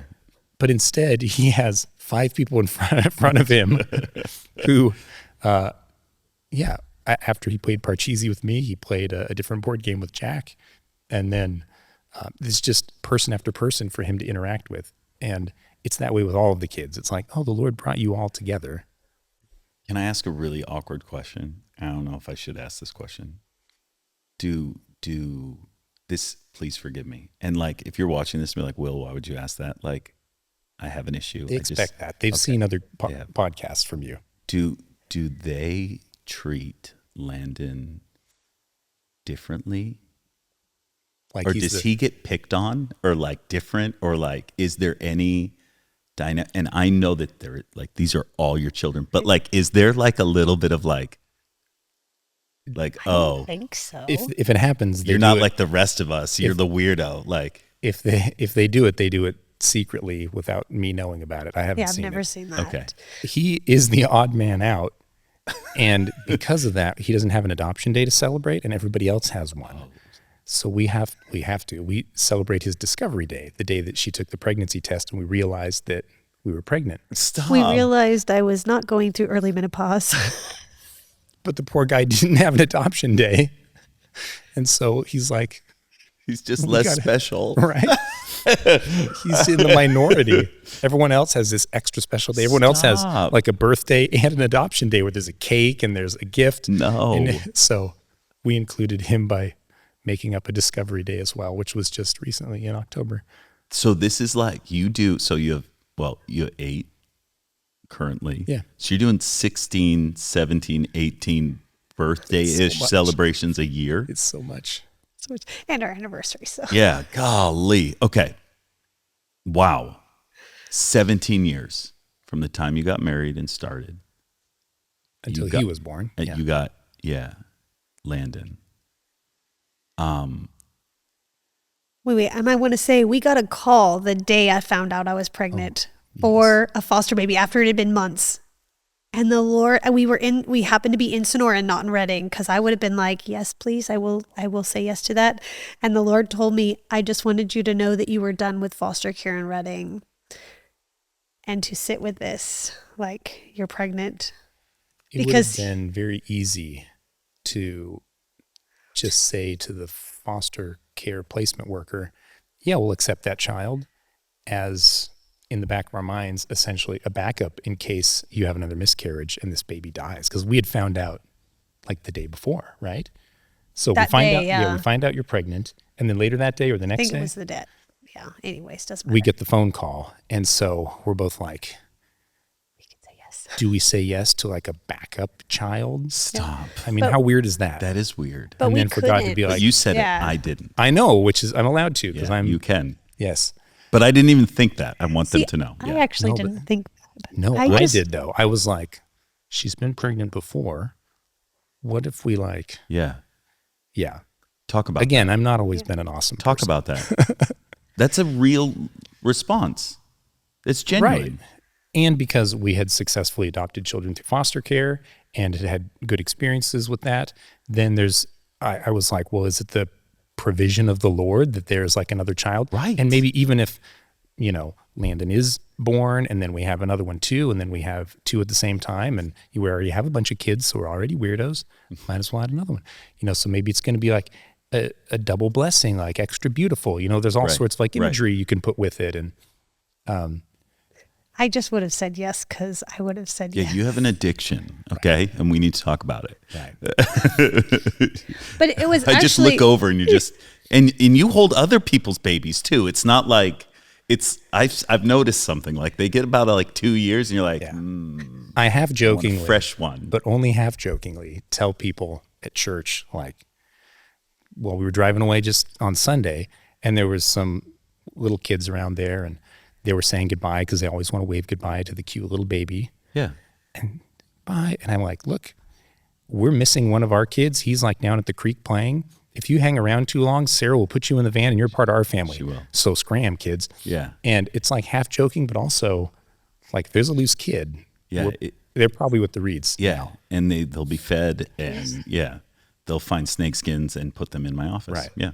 But it was good, because when I, like, right after I found out, I think it was within that week, I actually started spotting right after I found out. And the only experience I had with any kind Right. of spotting or anything was miscarriage. And I remember we had just gotten to church at my parents' church, and my sister's a nurse and a midwife, and I saw it, tiny spot, and everything in me just dropped.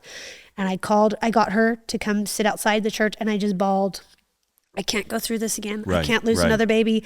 And we went to the emergency room, which I'd stopped going to emergency rooms for miscarriage. There's nothing they can do. And we found out, we were sitting in there, and my nephew sent us this, he had just been to the school of worship at Bethel, and he sent us a video of the song Peace by Amanda Cook that they had recorded when they were there. And I played it in the room, and I remember, because there was such fear because of miscarriage. Yeah. Like rightfully so. Presence of the Lord showed up. I felt the Holy Spirit, and I heard the Lord say, no, this one's staying. And we had the worst doctor. He had the worst bedside manner, just kind of like, there's nothing you can do. It's like 50-50 Yeah. and Yeah. like nothing encouraging, nothing. But I felt the encouragement of the Lord. And so we had I spotted one more little time before we left the emergency room, and never again. We ended up jumping on to using progesterone, and I kept my feet up for 6 weeks just of my own volition. The doctor didn't say that would help, Yeah. but I didn't miscarry. What is your prayer life with the Lord in those moments? Like, what what does your time with the Lord look like? So one of the, just thinking, like, one of the things that Gabe was talking about earlier about how we told the Lord, we don't want to miss any good thing for you, is I've learned to look for the Lord in those situations. And of course, after the first one and the Lord showed up, and the second one and the Lord showed up, I just start looking for the Lord in those moments, because I know whichever way they go, like, my only sustaining hope and the only way I'm making it through is if the Lord is speaking to my heart, because he's going to hold me. He's going to comfort me. Yeah. So in the middle of those, there is a lot of like, Jesus, I can't do this again. Yeah. I can't do this again, but just show me where you're at, because I have to see you. I have to hear your voice. I have to hear your truth. There's a verse in Psalms that talks about him being our counsel in the night season. And I've watched him clinically counsel my heart. I'm like, shared the things of the steps the Lord took me through at a women's retreat once, and had someone that does Christian grief counseling. And she's like, I go through each of those steps, except for you have one extra one that I'm going to start adding to my like repertoire. And I was like, what? Yeah. Like, the Lord. So in the middle of that, I just know, like, my heart is just like over and over with the Lord. Like, Lord, I can't do this. Where are you? I'm going to like try to spend my time either reading the word or worshiping and listening for his voice. But it's like, in heartbreak and heaviness, he always is still small voice, but he's throwing these words of life in my mind and my heart.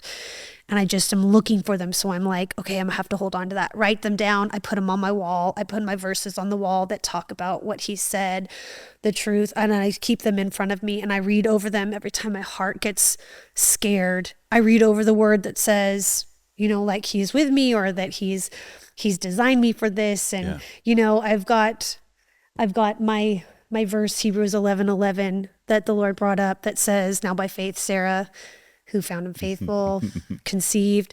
And it was just this whole thing of, like, I go over the words that the Lord's given me in the midst of those moments. Yeah. That was kind of. That's perfect. Gabe, is there anything else that you'd like to share? I am going to be late for a meeting that I can't move. All right. But I wanted to do something. What I'd like to do is I would like to step out. I was thinking of this before I knew the time. And I want to leave the two of you guys here.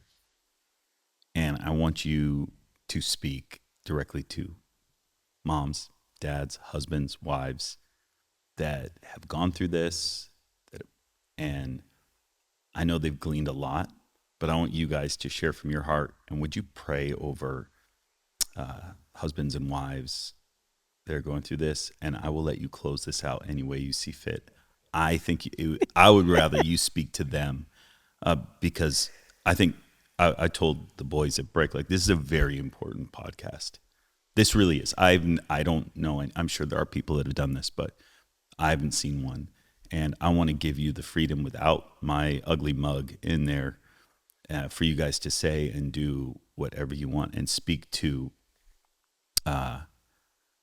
like you've done with some of my friends, just sitting around a table. I'd like for you to speak to them and encourage them. Is that okay? Sounds good. Yeah? Yeah. Gabe, thank you for coming on. Sarah, thank you so much. Thank you for being vulnerable. Thank you for opening up your life, your story. There's a lot in there. I've known bits and pieces, and we've been with you praying on some of these little stories, and I've witnessed it. But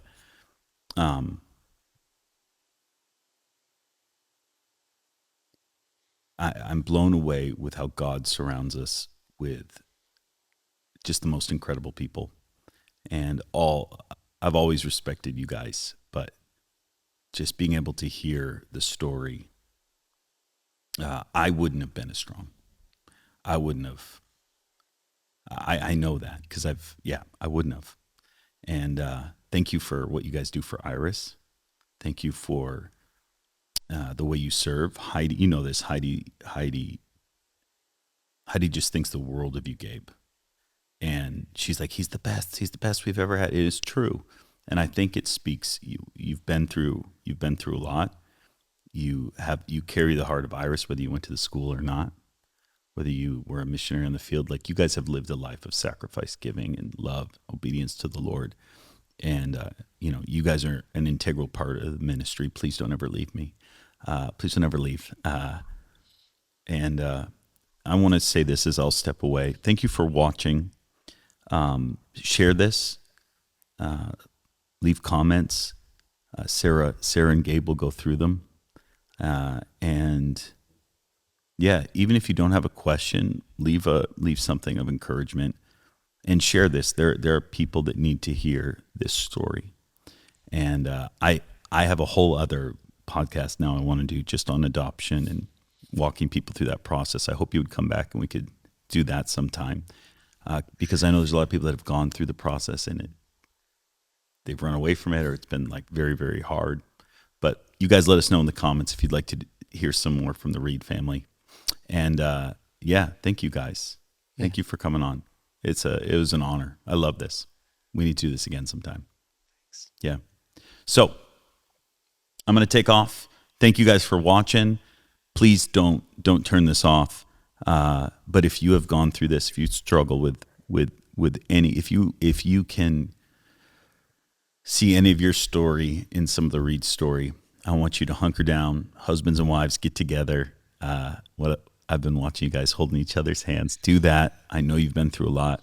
Let the Reids minister to you directly right now. Thank you for watching. I'll see you on the next episode of the Iris Global Green Room. All right. I just wanted to say, if you're interested in foster care, please take the time to really count the cost of doing foster care. It is emotionally hard, and it is so beautiful, but it is beautiful because of the hardness of it. And one of the things that I didn't expect was how much, because we're not pregnant with this child and bonding with this child, when we get them, we choose to love them, and then we fight for bonding.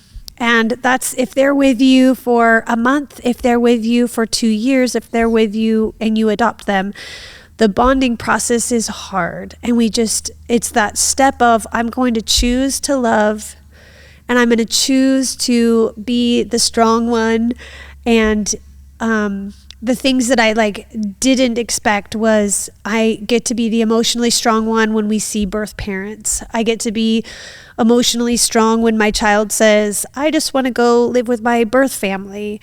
And I get to say, I love you and I totally understand that. So I just want to say, with foster care, if you are interested in it, it is amazing. It is a long process, but count the cost and make your decision, and then stay with your decision. I don't know if you have anything to say about the process of foster care. Yeah. There is a process where you can get to know how to foster in your local community, and it's usually widely available, and it's always free, and it can be a great first step. So if it's something you're interested in, rather than just being frightened of it, you can get more information pretty easily from agencies or from the county you live in. And that's probably one of the things we would suggest is foster adopting. If you are interested in adopting, foster care is such a needed place for care, for reunification, and then children that cannot be reunified, for adoption. Yep. There are a lot of kids that need a home, need somebody to love them. And if that's something you feel called to, there is a way to explore that. And Gabe and I are open for any questions about adoption, about infertility, about miscarriage. Really, we pray that our story is something that can encourage other people and be a strength for people walking through the same things. Yeah.